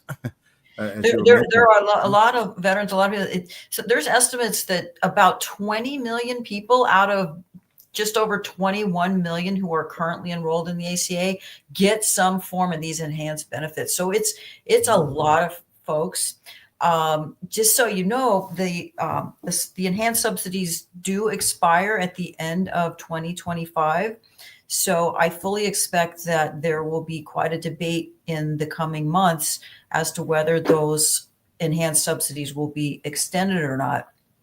And it could make a lot of difference for folks because, like I just said, a lot of people get them. And there's estimates that they offset about 44% of the cost. So if those enhanced subsidies go away, a lot of folks will probably see premium increases. But if you're enrolling for next year, if you're in open enrollment right now, all the experts tell me, don't worry, whatever the premium you sign up for and the subsidies, those are going to last through 2025. Those aren't going to change unless your income changes or there's some other factor. But the enhanced subsidies won't go away next year, but there will be a debate in Congress about whether to keep them or modify them or let them expire. Wow, that's really valuable information. People need to know that that's actually a protection that's there for them. But 44% is nothing to sneeze at when you talk about that support. But how do people actually enroll? Well, there's a number of ways. Basically, what most experts suggest is you just go to this the website called healthcare.gov, which is the federal marketplace. And even if you don't live in one of the 29 states that uses the federal marketplace, there's a little drop down thing. You type in your state and it'll show you where your state marketplace is, because the states that aren't participating in the federal marketplace have their own. But there's a caution. If you just sort of Google, Obamacare or cheap health insurance, it might not pop up either the healthcare.gov site or your state marketplace. It might be a broker or marketing firm or some other thing that may not be the official marketplace. And if you want a subsidy, you need to enroll through one of the official state or federal marketplaces. So that's one thing. You really want to make sure you're on the state or federal marketplace if you want to get one of those subsidies. But secondly, some of these sites that pop up might be selling you non-ACA plans that may not have the depth of coverage or the benefits. They might be less expensive, but they may not be the right plan for you, or may not, but so you just have to be careful that if you want an ACA plan, you really need to make sure you're on one of the federal or state marketplaces. So that's the first thing. And then a lot of people want some additional help. You can go on there yourself and you can type in your information, where you live, your income, what kind of plans you use, what you're interested in, and search for yourself. And you can compare plans, and you can look on there and say, hey, is my doctor in the network that I'm thinking about? Are my drugs covered? And there's ways to check that out. And then you can compare, what are the premiums for this plan and that plan? And most of the experts say, don't just look at the premiums, but look at how much your deductibles are going to be and how much will it cost you every time you go to the doctor, and that type of thing, to try to figure it out. And that can be really complicated and really overwhelming. So a lot of people turn to brokers, insurance salespeople, and they can help walk you through it. So there are sales brokers that will help you. They don't charge you. They get paid a commission by the insurer, but that's by the insurer. And also there's non-commission paid folks called navigators or assisters, and you can reach them by either calling the healthcare.gov marketplace or your state marketplace, or going on the website and clicking on a button that says find local help. And you can find navigators or assisters, and you can also find brokers and sales brokers through that. So there's a number of ways people can enroll, and there's a number of ways you can get assistance to enroll. Yeah, great. Yeah. So, is anything happening new this year that, that people need to be aware of? There's a couple of things. The premiums have gone up probably on average about 7%, and some insurers have pulled out of the market and some have joined. So you want to go in and check, even if you're currently enrolled. Everybody says it's a good idea to check around and just shop a little bit, see what else might be available, see if your plan is still there, see if it still covers the doctors and hospitals and other providers that you want. So that's not new, but it's something that people should do every year. And that's probably the main thing. There, and we'll probably get into talking about this, but there's another situation that might slow things down a little bit, where you might have to do a phone call with healthcare.gov. But those are the main things that have changed. In your article, you've also written about the problem of people being enrolled or switched from one ACA plan to another without their express permission. And also, maybe you can tell us about that and what is happening with these unauthorized enrollments. I remember back in the day, about 20 years ago, people were switching you from one telephone company to another. So we've gone through the switching thing before, but how does this? Those kinds of things happen. I hadn't heard about the phone one, but this has been a little bit of a problem over the last couple of years, but it really took off during open enrollment last year and then in the early parts of this year. And from the reporting that we've done at KFF,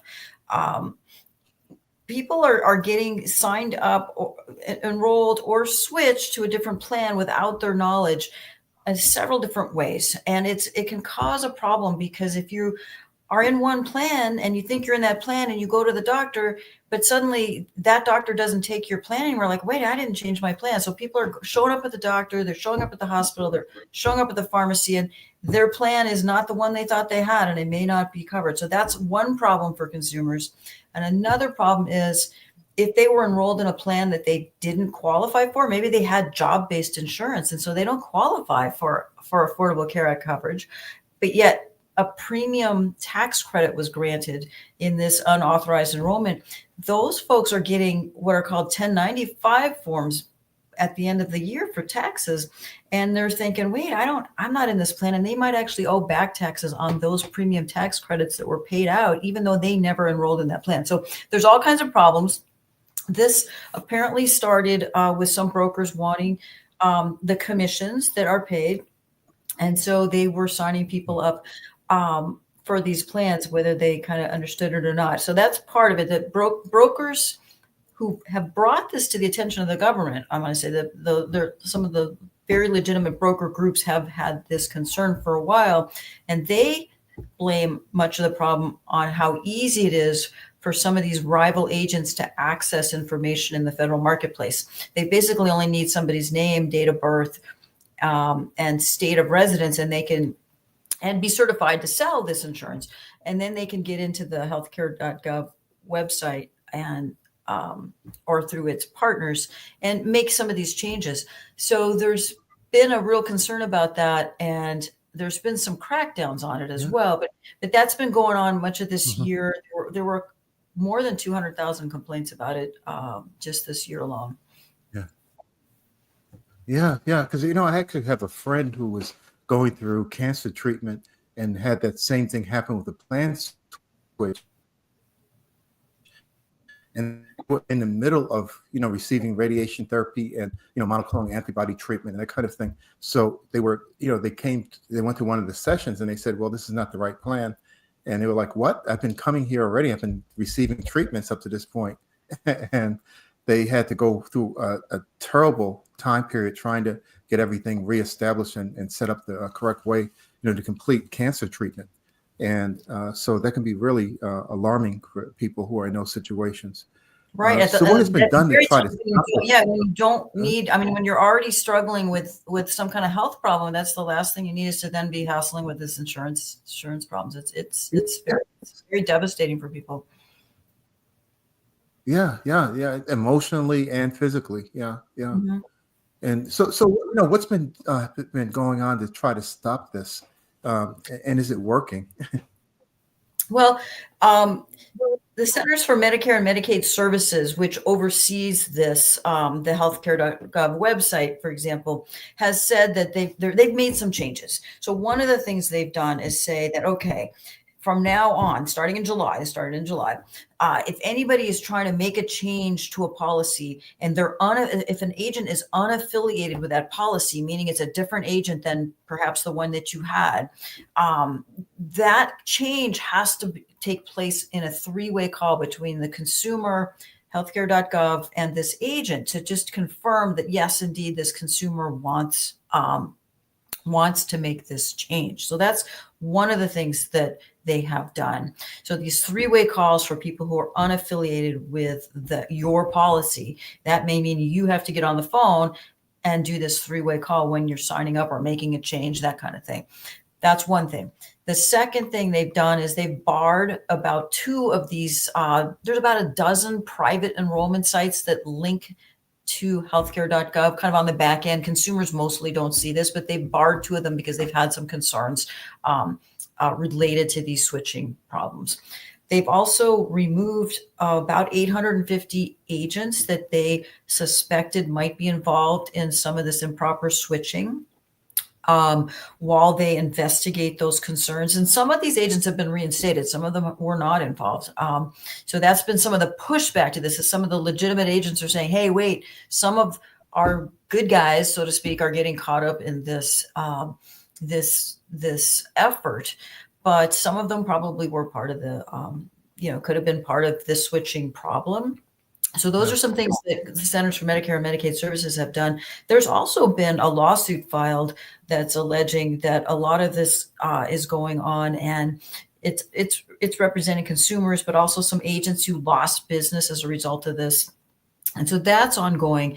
But what that lawsuit also did was highlight some of the ways that people were getting caught up in this, which were some of these advertisements online, on social media, text messages that were purporting to say that people could get thousands of dollars a month towards groceries or rent or gas if they just clicked on this or called this number. And those clicks or calls sometimes led people to a marketing type effort, and then their information was sold to agents that then might have been involved in signing people up. And also, some of these people may have actually wanted to sign up for insurance, and they thought they were going to get this gift card. They were sold insurance. They got insurance, and maybe they wanted it, but they never got the gift cards because those don't exist. There's nobody giving out $6,000 a month to help with groceries and gas. So that also kind of highlighted this. So I think there's more awareness, whether it's working or not. Because you asked that, I think we don't know exactly yet, but CMS, the Centers for Medicare and Medicare Services, say its efforts are working. They point to a 30% drop in complaint casework in the last couple of months. They've also noticed a 90% drop in the number of times an agent's name was replaced by another's on these policies. So they're pointing to that and saying, look, we think this is helping. Oh, that's fantastic. I mean, at least they're trying to do something. And it's really, when you have criminal behavior out there, which I can put this into an immoral criminal behavior, with people, playing with people's lives and their health, that's something that at least, the federal government is facing and trying to do something about it. Unfortunately, we live in a society where that even happens, and the federal government has to respond and find ways of trying to deal with this kind of issue. But what happens next? Are there other steps being proposed, and what about being under the Trump administration, incoming administration? Because we're going to maybe see some shifts in policies or how things are viewed. We don't really know who the cabinet members are going to be officially yet, and what their real perspectives are, and how they're actually going to unfold things. But any views about the future, or direction that you would like to see things go in? Well, let me just say a couple things. So what needs to be done about this switching? And then there's also some ACA questions here as well, just kind of general. But Yes. some of the agents feel like what CMS has done is a step, but they still feel like there needs to be more security. So it's like two-factor authentication, for example. A lot of that happens like in financial services, right? You try to do something on your bank account and they send you a code, right? So something like that, they've been pushing for that. And some of the states that run their own marketplaces have that kind of a layer of security in addition. So we may see something along those lines. I'm not sure. That has been discussed and has been brought up. Now, as far as how to not have this happen to you, as I mentioned, don't fall for these advertising scams. If you get mail, read it. Some of the people I interviewed that had been switched had been getting mail from insurance companies. And they thought it was advertising, so they just threw it out. But it was actually their new insurance company welcoming them to their insurance plan, and that they don't even know they have. So read your mail. Yes. And also, maybe a couple of the folks I interviewed only found out when they went to the pharmacy, and then the pharmacy had a different insurer. So ask when you're filling a prescription, and just double check and make sure it's the same insurance plan that you were with. Now, I think your other question was, okay, so what happens now with the Affordable Care Act under new administration? And I think we don't all have we can't say for sure, but. Right. Like I mentioned, the enhanced subsidies, that is definitely going to be something that Congress and the new administration are going to weigh in on, because that it expires at the end of 2025. So look for a lot of debate around that. Another thing that the prior Trump administration was really big on was loosening some of the rules around non-ACA plans. So these plans, something like a short-term plan that you buy when you're between jobs, for example, or you just graduated school, but you haven't started your job yet, so you don't get insurance. Yes. They allowed those to be sold for longer periods of time, a year, basically. And then you could renew them if the insurer wanted to renew them for another 2 years.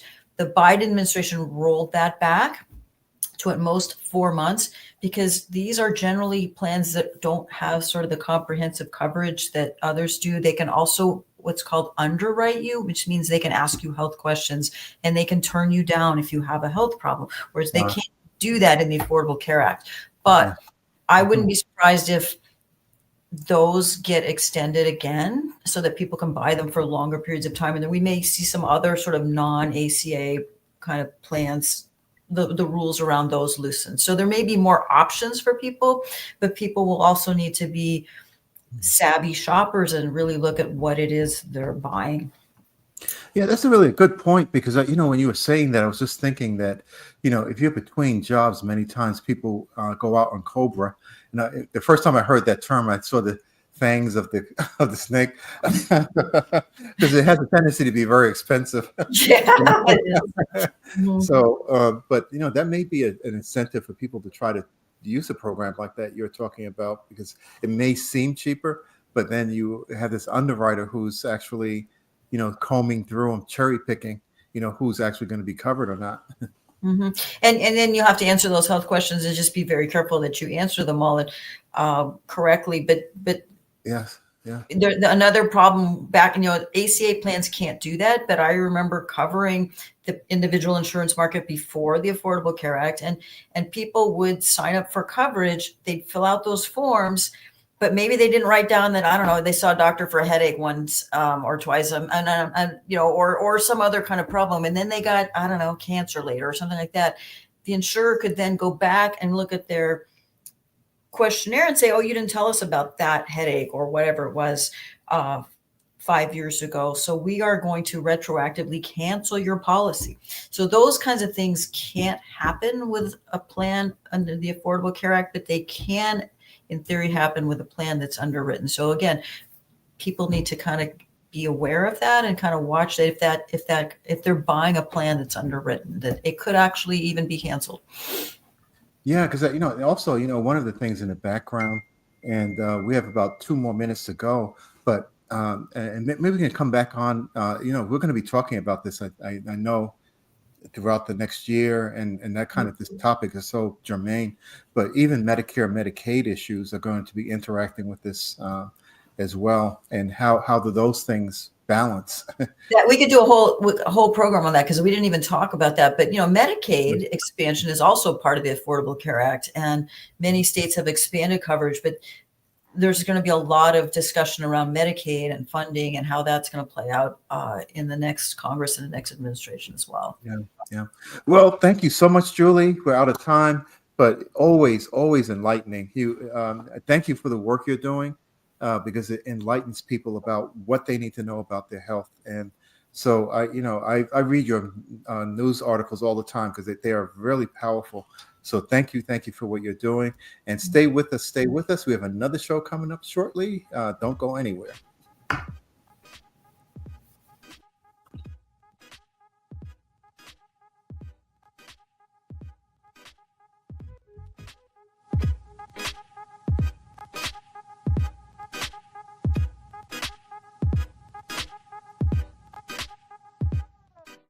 Welcome to AHG Connects, where voices, information, and resources are empowered intentionally.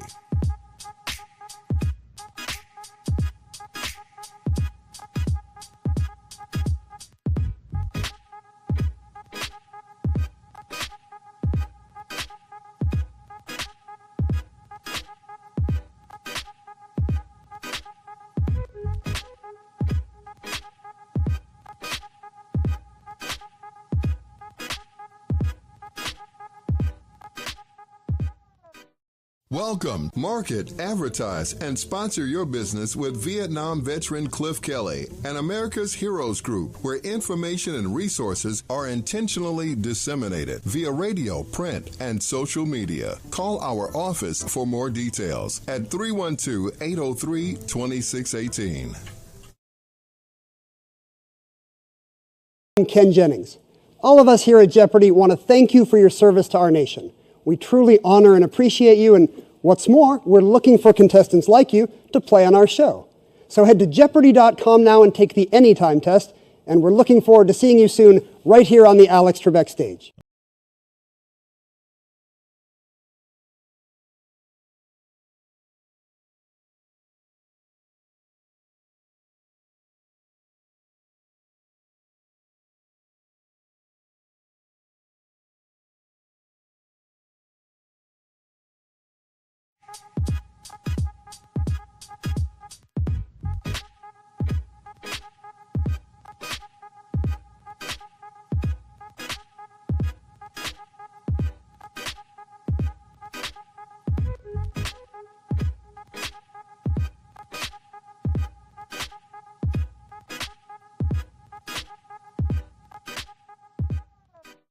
Welcome to AHG Connects, where voices, information, and resources are empowered intentionally.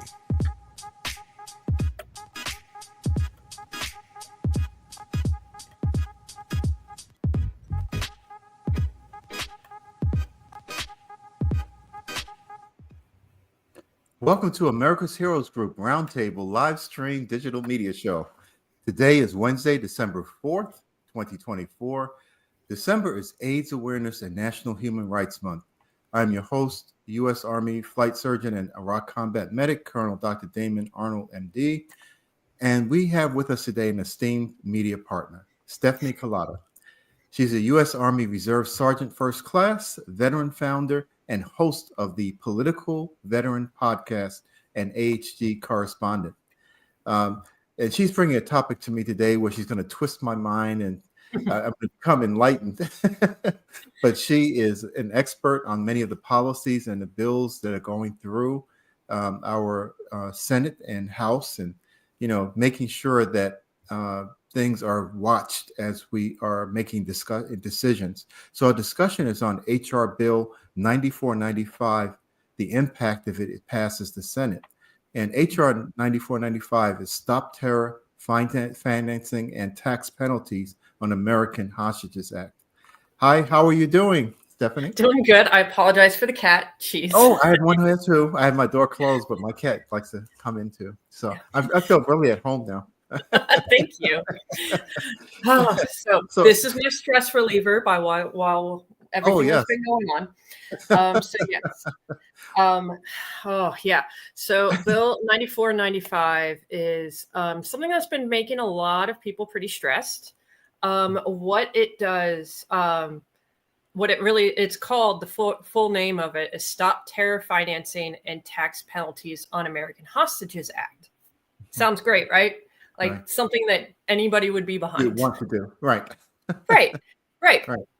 But what it does also is give the Secretary of Treasury, and, you know, IRS basically is underneath them, and other organizations, and really the president, because secretaries follow the orders of the president.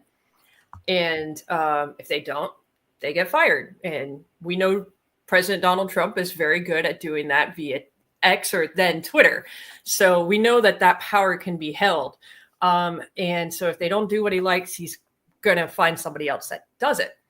Mm-hmm. And the thing with this bill is that it actually removes the nonprofit status to an organization for any reason. They can say that they have a connection to a terrorist group, and then they can remove the nonprofit status. Wow. Mm-hmm. Wow. And it could be in the middle of the tax season. Yeah. It can be. It's quite interesting on how that goes. A lot of nonprofits try to be very apolitical and stay away from that. Although there are other nonprofits that do very political things, like the Heritage Foundation, Vote Vets. All of those are nonprofits technically. But if they have any association, or if they have a political, hand in things, it can lead to probably penalization by anyone that's in charge of this. And that's what people are fearing. Well, that's really terrible. I mean, because we when I took an oath for the military, it was about, domestic and foreign enemies, right? Defense against that. And one of the things that worries me about what you're saying is that, so it can be maybe potentially selectively applied. So if it's an organization that is involved with what some people might, they always say that, one man's, terrorist is another man's freedom fighter, right? So if the person is viewed as being part of an organization that is creating a terror situation, then if they're favorable to me, then they're my freedom fighter. If they're not favorable to me, so there's a chance of a lot of selectivity here for the application of this, right? Yeah, and actually, the NAACP has already spoken out against this bill. They actually call it the Kill Nonprofits Bill, by the way. Oh boy. Yeah. So I love that they rename things so that way it's one of those ways to really clarify what they really mean. What the intent is. Yes. And for those that are interested about it, if you just Google NAACP oppose, HR 9495, it probably but before you even finish, it's probably going to pop up. So if you guys are interested about it, look that up. They actually have one that you can email your senator on their website, by the way. I'm looking at that right now. Oh. Yeah. And this bill only recently passed. This passed on the 21st, which of course was when I did a social media shutdown. Things always happen when I do that for, short time frame for your mental health. And that's what happened during then. But it had tried to pass before. They failed earlier in November, and it failed 382 to 11. But then they didn't. They were able to make the flip and actually pass it, I believe, with 217 or 218, which is the minimum that they need to pass. Wow. Okay. And I'm still going through 219. Excuse me. 219. Yeah, I'm still going through line by line on the bill text to figure out whether there was actually something different that changed. I'm not finding a whole lot of things that changed within it, but a lot of the law pundits especially, are really worried about the nonprofit exemption, tax exemption portion and the removal of that. And it's mostly because that they fear that there will be no adjudication given to these organizations that have the nonprofit status, and they're not able to actually fight it in court or what have you. Right. So because typically, if you're in connection to a terrorist organization, they do an investigation, they do an indictment, grand jury and things, and that's how they would go down the road. But this just skips all of the adjudication. Wow. And this is one of the things that really bothers me, because having been a state health official, I dealt a lot with not-for-profit organizations. Mm-hmm. And what this bill effectively does is it places the burden of proof on the not-for-profit organization, being accused, and effectively eliminates due process, right? Yes. By only allowing an organization 90 days to prove its innocence before having its tax-exempt status revoked. Now, if I'm part of those, they usually work on a very thin margin. Not-for-profit organizations don't get a lot of funding sometimes when they're doing critical work in communities. And how do they actually fight something like this without having the expertise on board, without having the ability to hire a high-speed attorney? And people who are in those organizations, many of them are being marginally paid because it's a lot of volunteer work, and people are they going to walk away from these organizations saying in 90 days we may not exist and I need to find another job? So they're actually causing a lot of disruption in the fundamental operations of not-for-profits that are essential for the country. Yeah, it's really reminded me of, it's not a nonprofit-esque thing, but it's really reminding me when I'm a Floridian. So it's reminded me of Governor DeSantis when he removed special exceptions and privileges that Disney had, because Disney spoke out against the Don't Say Gay Act and the Stop Woke and all the other acts that had been processed through. And thank goodness, Disney has, the money for the lawyers and things like that. They still lost the status that they had. But Florida, the state of Florida actually ended up losing more money in the long run because of how things worked out. Because in that area, Disney actually ended up running their own area and organization. They paid for the utilities, they covered it, they actually serviced everything in the area. Now the state actually has to do all of that. So the federal government didn't learn that lesson, and we'll see how that goes with nonprofits, because a lot of things are successful because of nonprofits. The help with hurricane relief, natural disasters. And if nonprofits are more worried about losing their status and running, they might not actually do their jobs. Right. Yeah, because that was and they were essential for COVID vaccinations. They were essential for HIV and STD prevention. You go down the list of things that they were involved in, and they still are every day. Feeding people during COVID.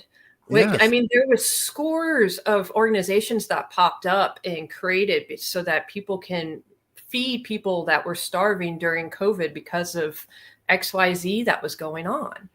So this is going to cause an interesting thing for us to watch, but I honestly don't think it's going to pass the Senate. But what it's probably going to do is that it's going to resurface after the new congressional session comes up next month. Oh boy. I have a feeling it's going to be one of the first 500 bills to be introduced, or at least the first 1,000, because there's usually about 10,000 a year, and at least just the House that gets introduced a year. Boy, yeah, because this is something really, incredible. Because one of the things that is worrisome to me as well is that it can actually go into. We're now talking about the immigration status of people, and even people who were born here as being not really citizens. That they came from undocumented parents and that kind of thing, and that the undocumented portion of it is like 1 out of every 10 construction workers, 20 to 30% of the people working on dairy farms for cheese and now milk, and so processing plants. Plants. A lot of them, like stuff a lot of people really don't want to do. That's what they're doing. Roofing, lawn care. Yeah. I mean, you name it. So, but the thing, these are serving immigrants and refugees. So this is something that is focusing on that as a group. And now they've tied that to criminal activity and terrorist activity. And I could see them extending that to organizations that hire people or not-for-profit organizations that have people who are undocumented as part of their ranks and say, oh, this is part of some terrorist group. I mean, it could be spun any way. We know how things are spun, right, in politics. So that's a really dangerous power, relative, potentially. It is. It's also going to cause nonprofits to stop working overseas as well, because then you're less likely to encounter the terrorists. So there's a lot of American nonprofits going all across the world, helping tons of people that need it. Africa, Gaza, Ukraine, they're going to less likely help them now. I mean, especially if you're on the wrong side of the war, the conflict that's happening. Because if you're there helping Gazans, you help or communicate with the wrong person, you could accidentally be talking to Hamas. Right. So Doctors Without Borders, or it can cause a lot of issues. And I mean, in Ukraine, President Trump is a huge fan and friend of Putin. Helping people of Ukraine can cause a terrorist connection, possibly. Because the reason why Russia invaded is because they said that there's Nazi, in control of the area. And now they're trying to take it over to, release and help Ukraine. So these type of things, if you end up on the wrong side of the conflict, you can end up losing your job and your livelihood. That's really interesting to me because, working on issues related to wars and victims of wars.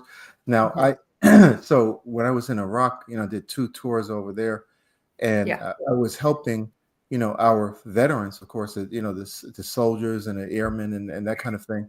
But we also had to take care of considered enemy combatants, and we had to give them care. We could not, according to the Geneva Convention, you must take care of people, and I protected them.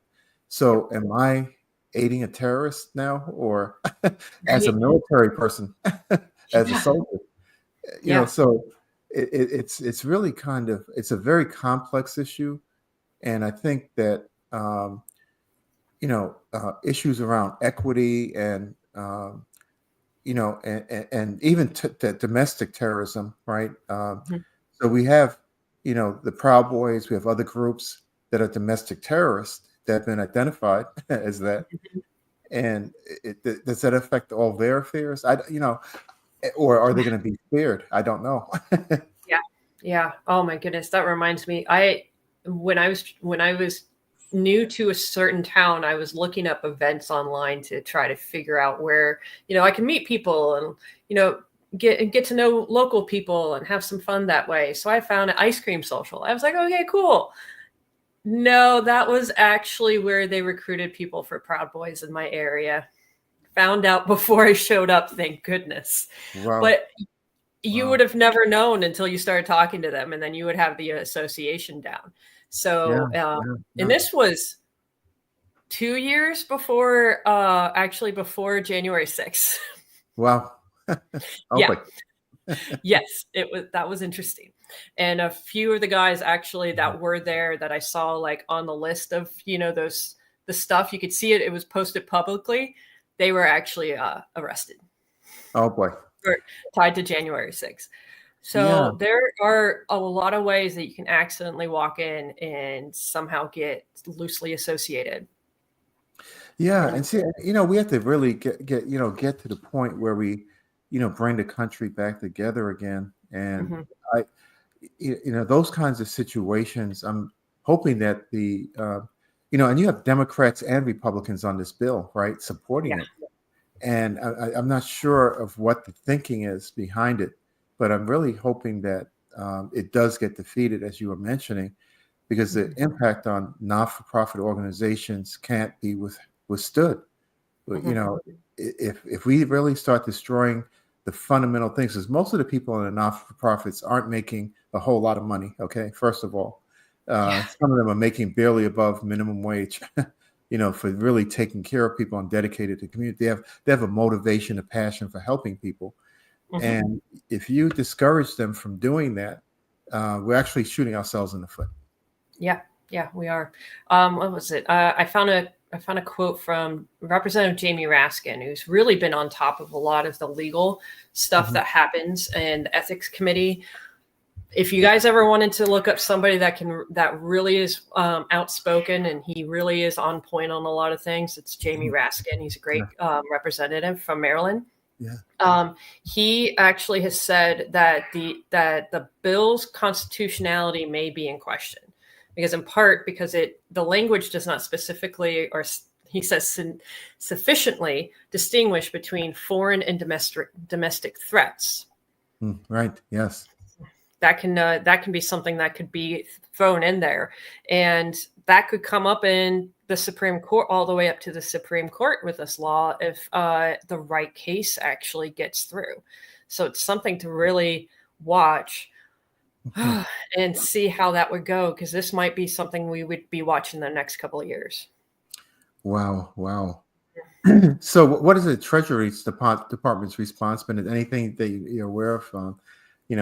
Going into the new administration, I'm not sure if they're saying anything about it. And I haven't seen much, but the Attorney General that is now the newly appointed, or at least Trump had picked her, Pam Bondi, after Matt Gaetz resigned or relinquished his nomination.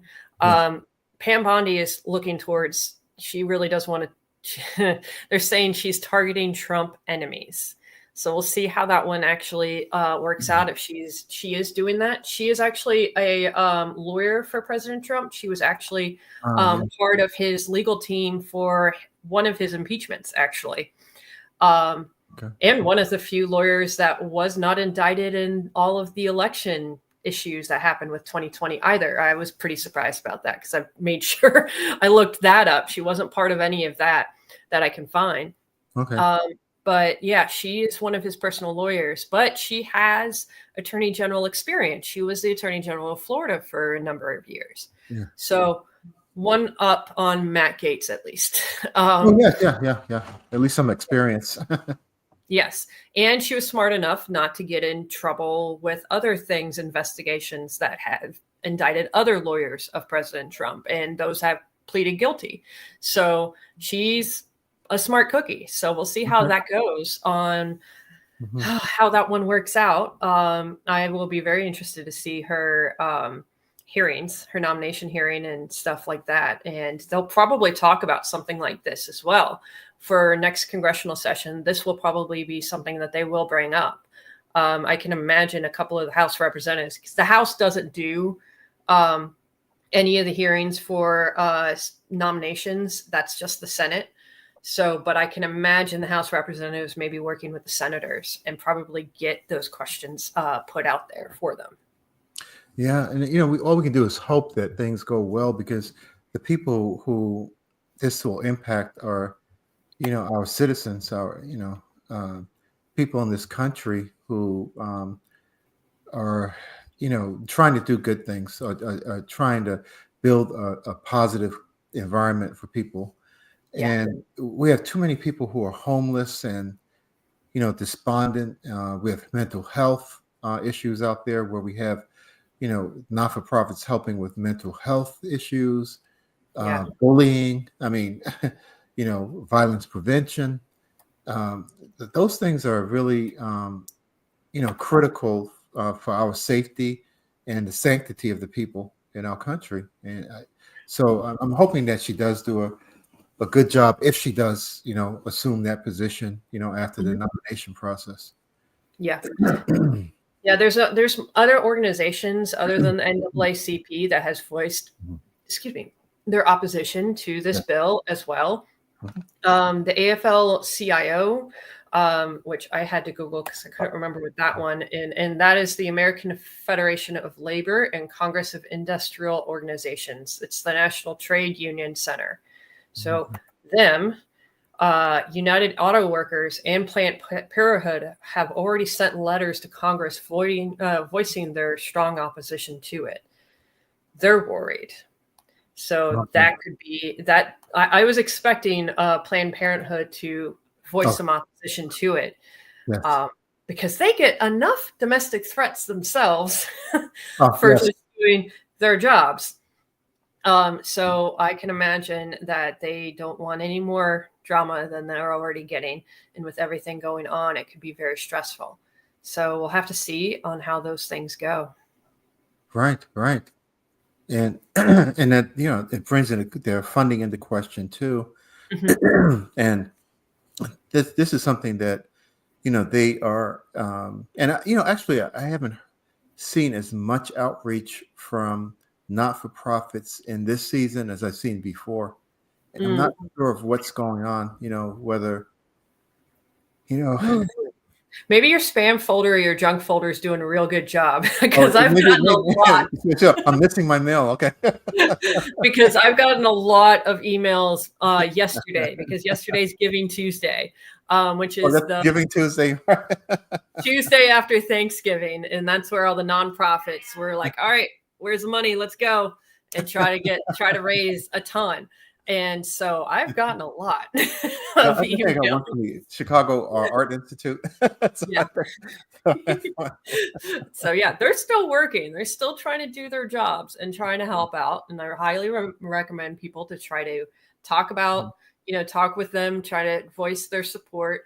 I really encourage people to contact their senators. Yes. I mean, you can do it through the NAACP, because that's a really great organization to try to send a letter through to them, or you guys can call them yourselves. Just Google who's my senator, have the state, because you guys got two, and just give them a call. Call the DC office, because if you go call them, you'll reach somebody that's more on the legislation that's happening right now, and just say, hey, I want to talk to somebody about this bill. 94, 95, 95, 94. I can't remember which one it is, but 94, 95. And be very nice to the first person you talk to, because they're most likely an unpaid or lowly paid intern. So be very nice to that person you speak to first. Okay. Talk about low wage, not-for-profit positions, huh? Okay. Yeah. I think it's 15 an hour, which, it sounds great, but that's also DC, and the cost of living, I think, is like 27 to an hour to survive. So 15 does not make it. They're often college interns and very nice, smart people. So They definitely deserve the respect, when you answer them. So let them know, and they can help you out a ton too. Yeah. But are there national, not-for-profit organizations out there, like an umbrella that, I think the ACLU is also making comments too. Yeah. About Yeah. Yeah, they are too. That's a big one to also hear from. And they're also voicing their opinions. I don't know if they have set up the email the senator portion like others have, but yeah, they're also very much talking about it too. Can't wait to hear what other ones may speak about, because there are a lot of, not nonprofits, but there are a lot of corporations that have nonprofits. So like Bill Gates, his nonprofit is huge, and they do amazing international work. So I'm waiting to hear from him, even though he tries to stay very non-political. So it would be great to see what they have to say as well. Yeah, because Melinda Gates has a not-for-profit as well, and she's more within the United States. Yeah. Yeah. So, that's another person that hopefully, that she'll receive support or is able to voice her opinion too about this whole issue. But, anything, and the thing is that the way they framed it, a terrorist supporting organization, it just, that leaves, lawyers can, wield words and, and spin things, but this just leaves the door wide open. Yeah, it makes me nervous. I like to do the reading on all sides, all spectrum of political speak, and especially on Reddit, because I'm an in-depth Redditor. And there are a lot of alt-right that are calling the left terrorists, domestic terrorists, because they support communism. Right. Yes. So that can cause a lot of, polarizing emotions and fear amongst people that are just trying to help people, help the homeless, So it's one of those things that we have to really try to be aware of and know and communicate. And it's going to be an interesting year in the next year. Yeah, because even a lot of the and you can actually do it on religious grounds too. You have the mosque and that kind of thing, and some of them have not-for-profits, and they're helping the communities. And it would be very easy for them to sort of penalize them, I imagine. A lot of synagogues have nonprofits. There's a synagogue I used to go to that had, I wasn't a member, but I used to go to for their events, and they have a food festival every year, and all the food's donated, and all the money goes directly to the homeless and the people that need food, and 100% of the money goes to them. So that's a really huge deal. And a lot of anti-Semitic things have been coming out in the last year, especially with the event in Madison Square Garden. So there's a lot of things we have to watch out for and be aware of to see how that would go, because these organizations may not be doing their work to help people that need it because of this. But one of the things is that it sounds like almost to take care of things like that, you would have an expansion of government, of federal government, to actually to implement this kind of plan. And we're talking about downsizing it, and so it's really a very complex issue. But we're running out of time, and I'm going to have you back on. Okay, so I have a half a minute. I'm seeing my code here, but thank you so much, Steph. And anything people should just do. The HR 9495. Go and read about that, you said, and participate. You're a part of the country, and make sure your legislators know about this. And we're going to have you back on, of course, Steph. But we'll be looking forward to talking to you about this throughout the year. And resources are empowered intentionally.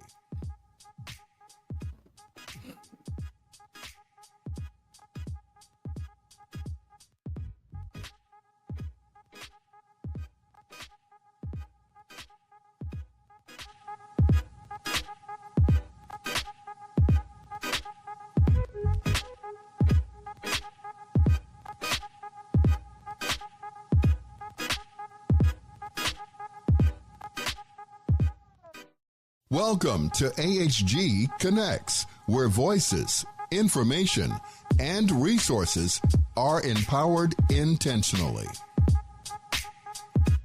Market, advertise, and sponsor your business with Vietnam veteran Cliff Kelly and America's Heroes Group, where information and resources are intentionally disseminated via radio, print, and social media. Call our office for more details at 312-803-2618.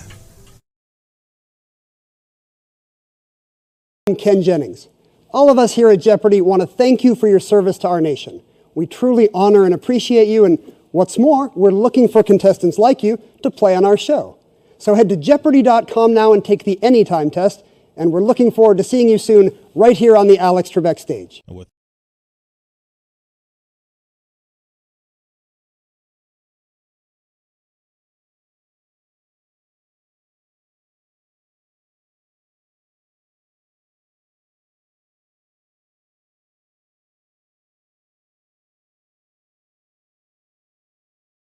Next, where voices, information, and resources are empowered intentionally.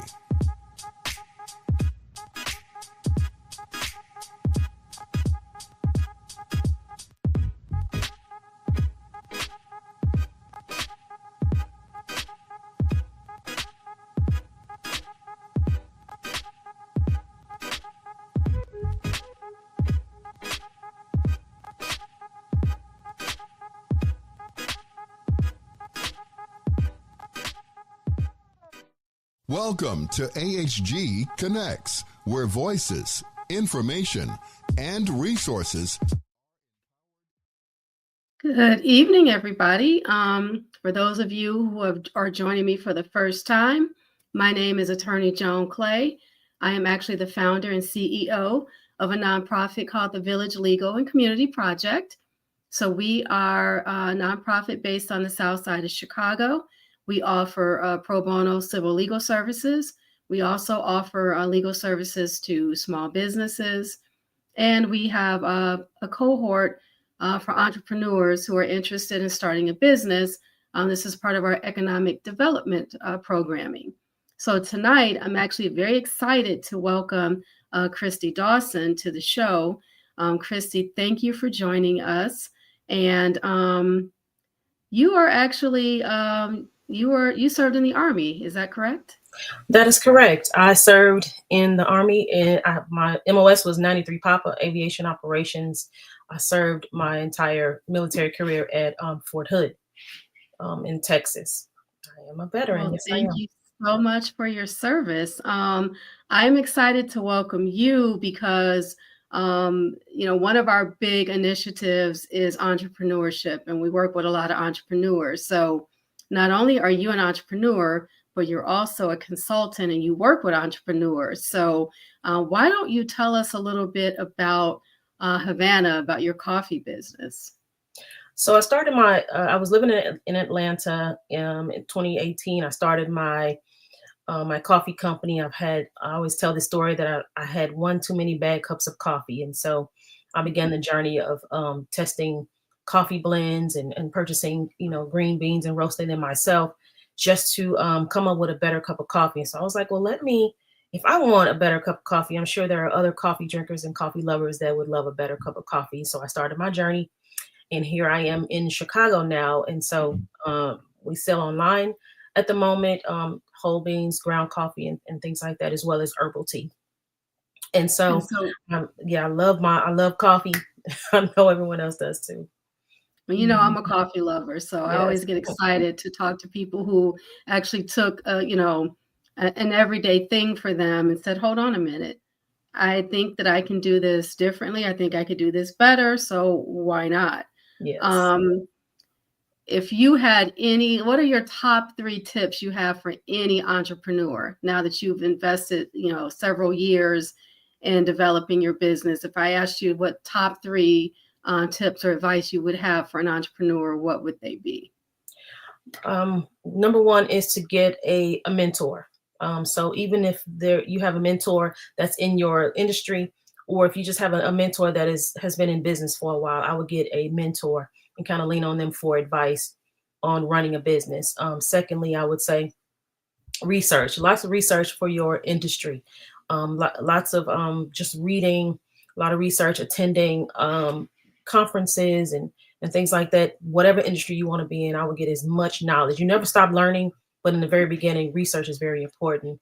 And then three is business credit. So learn how to build your business credit, because a lot of times we try to fund our business with our own money or pouring back into the business of whatever money we have. But if you build your business credit as well as your personal credit, you can fund your business. I always tell people, don't necessarily rely on business grants or grants for-profits, because they're few and far between and very competitive to get those grants.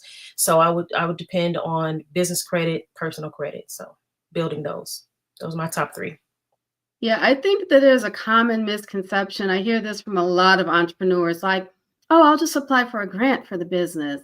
And I always have to go into this discussion about the difference between for-profit and nonprofit, because even for a nonprofit, some of the funding can be, difficult to obtain. We are, a relatively newer 501c3. There are some funders who, unless you have XYZ years of being an organization or an XYZ number in your budget, they won't even consider you like for a grant. And for the for-profit, it's actually a lot harder, because they're asking about your track record. And if you are a new business, then you don't necessarily have that track record. So I heard a lot, and I hear it a lot from people like, oh, I'm going to start my business. And I'm like, okay, so let's talk about funding. How are you going to fund your business? And they're like, well, there are grants out there. And, sometimes I'm called the dream dasher. Oh, same. As a lawyer, I don't want to be the dream dasher. I like to say I'm more of the dose of reality that sometimes you have to put into the mix with people. So I think that you're absolutely right.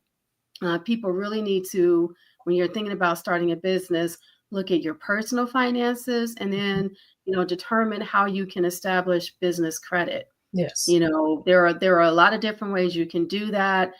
There are some, for example, spaces where you have a virtual office or a virtual mailbox, but they report your payment histories to the credit bureaus, and that helps you build your credit score. That is absolutely correct. There are stores where you can get in-store credit, and they also report that. So I think that you really touched on a great point, where people really have to think about their personal finances and then finances for the business. And one of the other reasons why I was really excited to have you on here is, in addition to being an entrepreneur, you're also a consultant. Correct. So tell me a little bit about Creative Impact and the consulting services that you guys offer. Okay, so I started Creative Impact some time ago because I was writing grants for myself. So I built my own business plan. And I was like, well, why can't I teach others? Because I found it very difficult to cipher through everything that's on the internet, because the internet has so much information. You just don't know what to put into your business, or what information you need specifically for your business. And so I try to simplify it for my clients. And so I do, business plans, and summarized business plans, the proposals, grant writing, grant consulting to help others apply for their own, grants or try to find funding, because I just felt like it was very challenging for me as a business owner to try to get that information in one place. It was very challenging, a lot of red tape. It was just very difficult. So I said, let me teach. And so I even started a blog. I have a book that I had to take back because I'm such a perfectionist. So I've been writing this book for a while and took it back. I think I'm starting on book number 3, and I haven't released one, because I really want to help others. I really want you to, the good, the bad, and the ugly when it comes to entrepreneurship. And so I'm very, very vocal and very transparent with individuals that want to start, or even those who have already started their business. Why are you stuck? Why have you plateaued? Let's help you grow and scale your business. And so I felt like I had a wealth of knowledge. Why not help others, get to where they want to get in their business? So that's what I do with Creative Impact. So why don't you explain for those who are not familiar, what is a business plan? So a business plan is a roadmap for your business. And so it's always a live working document. And so as a startup, it can be very challenging to gather the information you need, especially when it comes to your financial documents, because you're like, what is a profit and loss? What does this startup cost? Like, how do I know these things? And so the business plan just kind of outlines what you want individuals to know about your business and to explain to them why you need the funding for your business. And so there are things called summarized business plan. Most people call it one page, but a lot of times you have a lot of information, so it becomes just a summarized one. And this type of business plan is for those who kind of like just want to get like a 30-second pitch or just a summarized version of your plan, right? And so then you have the longer business plan. It comes out to about maybe 10, 15 pages. Some people I've heard 25, 30. That's a lot of reading. And most funders probably won't read that. I'm just be honest. But it's good for you to keep you on track for your business, your short-term goals, your long-term goals. What is your company vision? What is your mission? Like, what is your target market? What is your, who are your competitors? Like, you have to know all of that information, because once you put that on paper, you get it out of your head, put it on paper. I always say, put your vision on paper, get it out of your head and put it down. It doesn't have to be perfect at first, but then when you're getting ready to present it, then you do have to make it a little readable, right, for the funders. And so you have angel investors, you have regular investors, you have, the banks, friends, family. So I would give the summarized business plan to those like friends and family that just kind of want to know what you're doing, if they want to give smaller amounts. But then the longer business plan kind of goes to the credit unions and the banks and the angel investors. So they know exactly that you know what you want, you know what you need. You can request the amount of money. You just know everything that you want to give to them. So that is what a business plan, a roadmap for your business. It kind of keeps you on track, and it lets the funders know what you need and if you actually know about your business. Why do you think so many people struggle with like doing a business plan? Do you think it's just the idea of the document? I know people, and I've talked to some people like, oh, I've seen a business plan and it's like 100 pages, 150 pages. And so, no, I'm just not going to do that. Right. What do you think the biggest stumbling block is for our entrepreneurs when it comes to doing the business plan? Because I know a lot of business owners who have been operating for some time without business plan. Without it. So I think the challenge is one thing is not a challenge, but most people think they don't need it. And that's not true. You need to put it on paper so that you can have a guide to what you want to do. And so, or how you want your business to grow, and it's necessary, right? And then another thing, I think people are just fearful of writing it because they want it to be perfect, or they think someone might take their idea, something like that.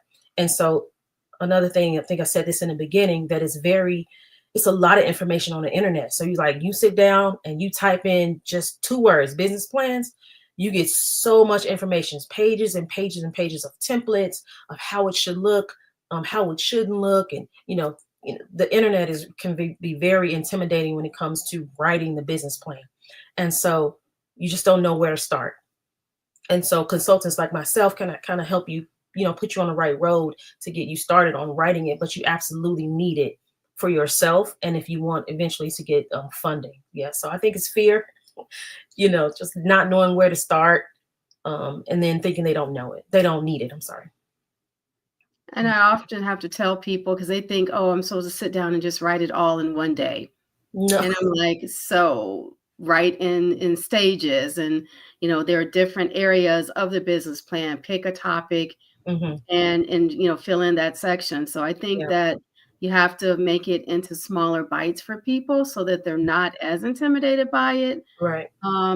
What do you think? Because now AI is just everywhere. It literally, every industry isn't trying to incorporate AI into what they do. What do you think about the use of AI with writing business plans? Well, AI, that's another thing. So AI really can put all of that information into one paragraph a lot of times. And so, but you also, AI is still pretty general. So it kind of pulls from everywhere to answer your question or to write what you needed to write. And so you still have to take what AI says and kind of make it your own. So you don't want to be a cookie cutter when it comes to your business plan. And then some people, I don't think most funders will slide in it and do what universities do, slide, have that when they can tell that it's AI and you plagiarize or whatever, however they do it. However, if you're going to use AI, I would just kind of make it my own. Look at the paragraph, don't make it sound so formal. And then I use it too. Like if I can't get a sentence out, if I need a title for something, or if I have a title, but I want it to sound attractive, then I will use AI. But I'm using it to write an entire business plan. It can be a guide, but I wouldn't use it to write your entire business plan.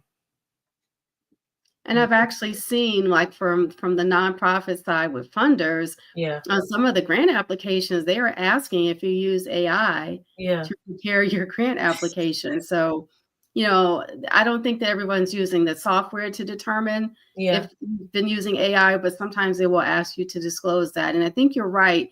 AI can be like a tool that you can use, but if it doesn't necessarily sound like you, it doesn't necessarily use the words that you would use. Right. And there are times when you can tell if something is AI generated because of how it sounds or how it looks. So I think that you're right. It can be a useful tool for those who need that push.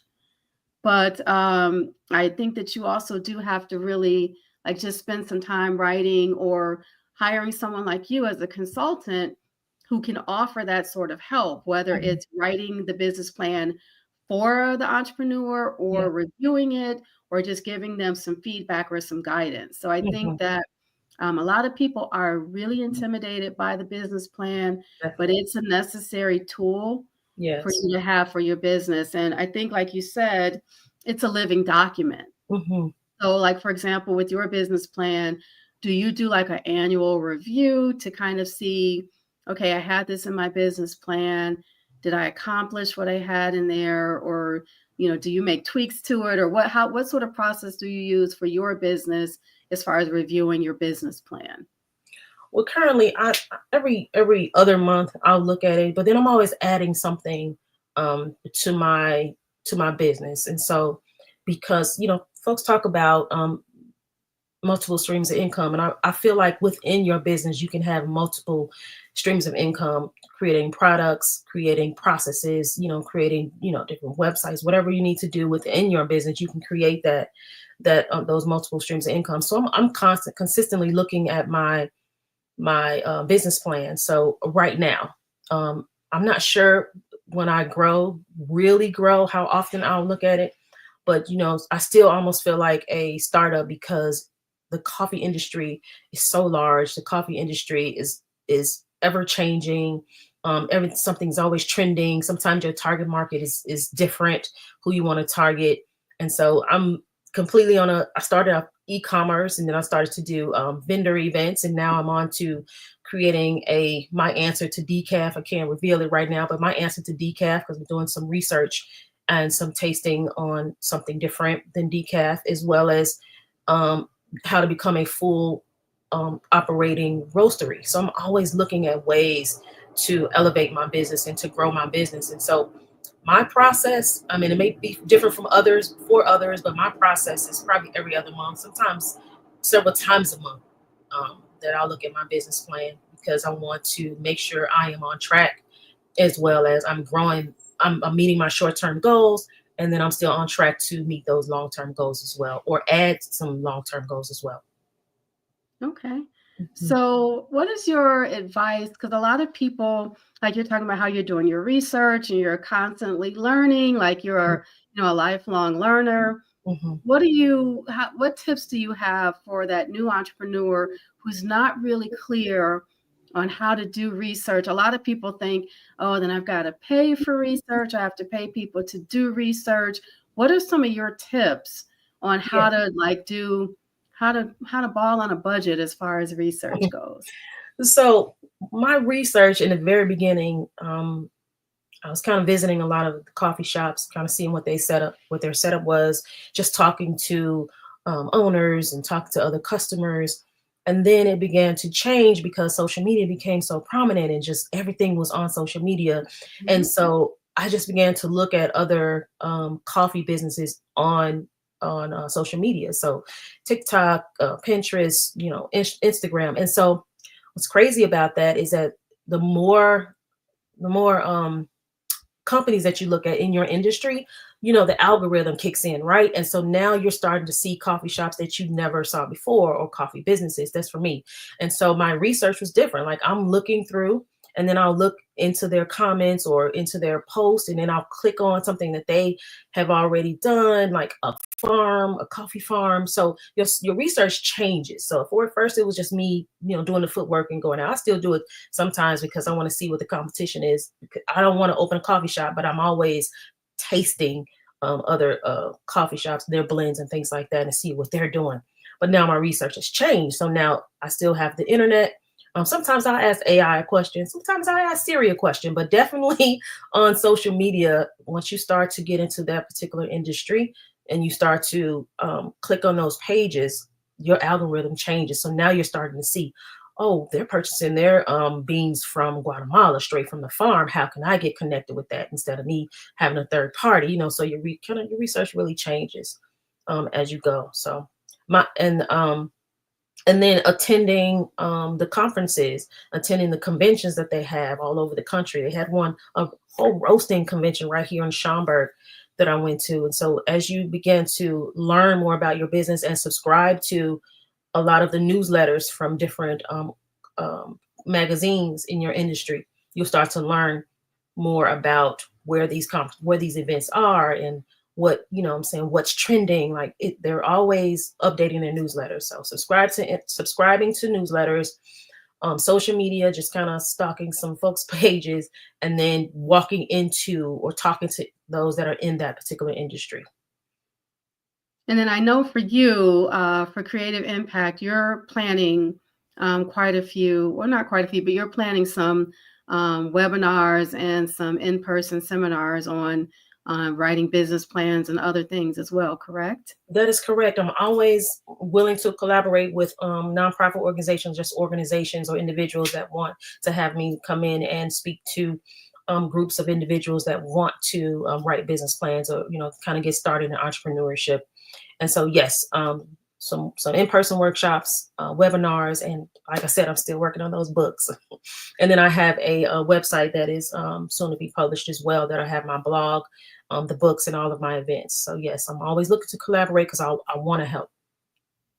And speaking of collaborations, I will say that Christy is one of the facilitators.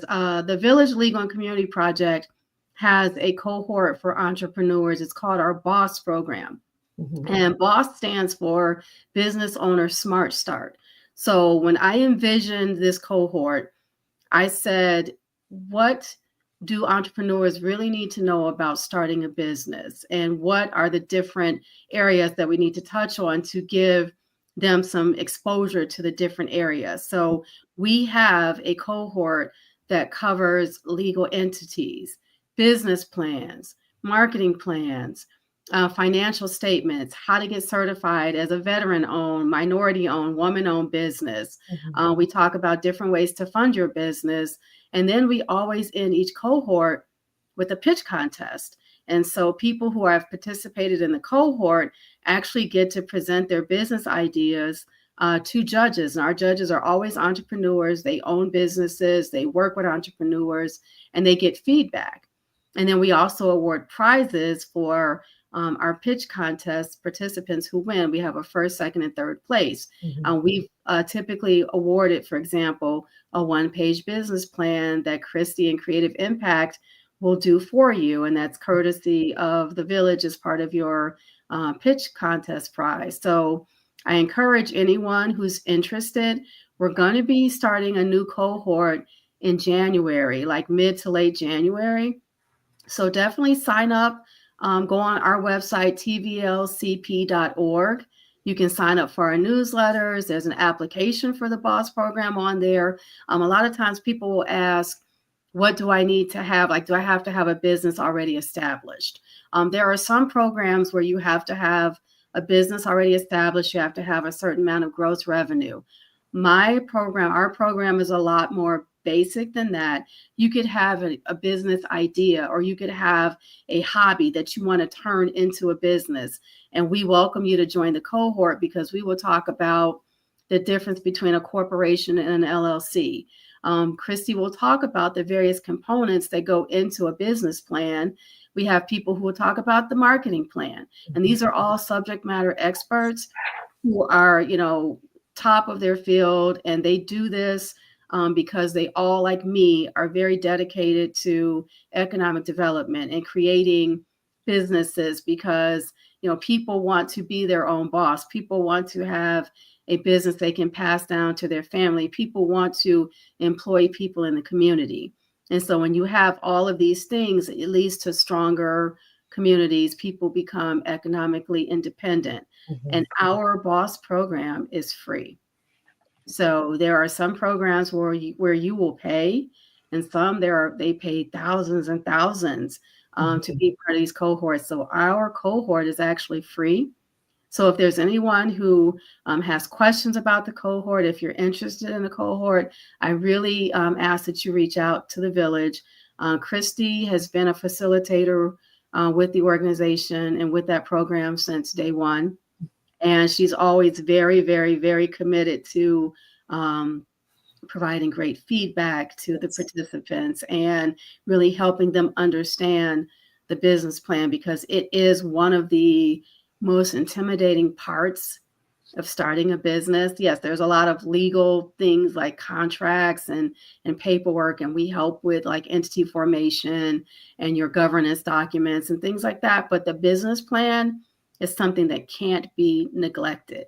Like, it is essential for you to kind of know what's going on with your business and to like kind of touch base with yourself. Like I say, people should review their business plans, if it's just once a year, to kind of say, well, where are we? And where did we think we were going to be? What can we do better? What sort of changes can we make to the business? Because maybe some of the things you were doing aren't necessarily like working for you. So, you need to have an idea of who you are and what you're doing. And like she said, for funders, if you go into a bank for like a business loan or a line of credit, they're going to want to know who you are, and what you're doing, and what makes your business different than the others, and who's behind your business, who is part of your executive team. What are your projections for your finances? So the business plan is essentially your business in a snapshot, or it's a snapshot of your business, or a roadmap for people.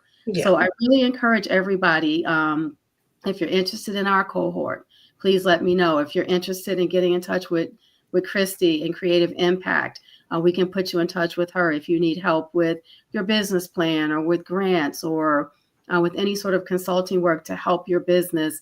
We are 100% here to help. And so, Christy, any final words you have for our listeners out here, our viewers? I just want to say, you can do it. You absolutely can do it. It may take some time. Don't give up. Don't get discouraged. But if you absolutely know in your heart that you are an entrepreneur, then I believe in you, and you can do it. Yeah, entrepreneurship is not for the faint at heart, but it's an enjoyable thing. So I want to thank you, Christy, again for joining us. Again, if anybody has questions, you can get in touch with me at tvlcp.org. I can put you in touch with Christy. Thank you again, everybody, for joining us, and we will see you next time. Information and resources are empowered intentionally.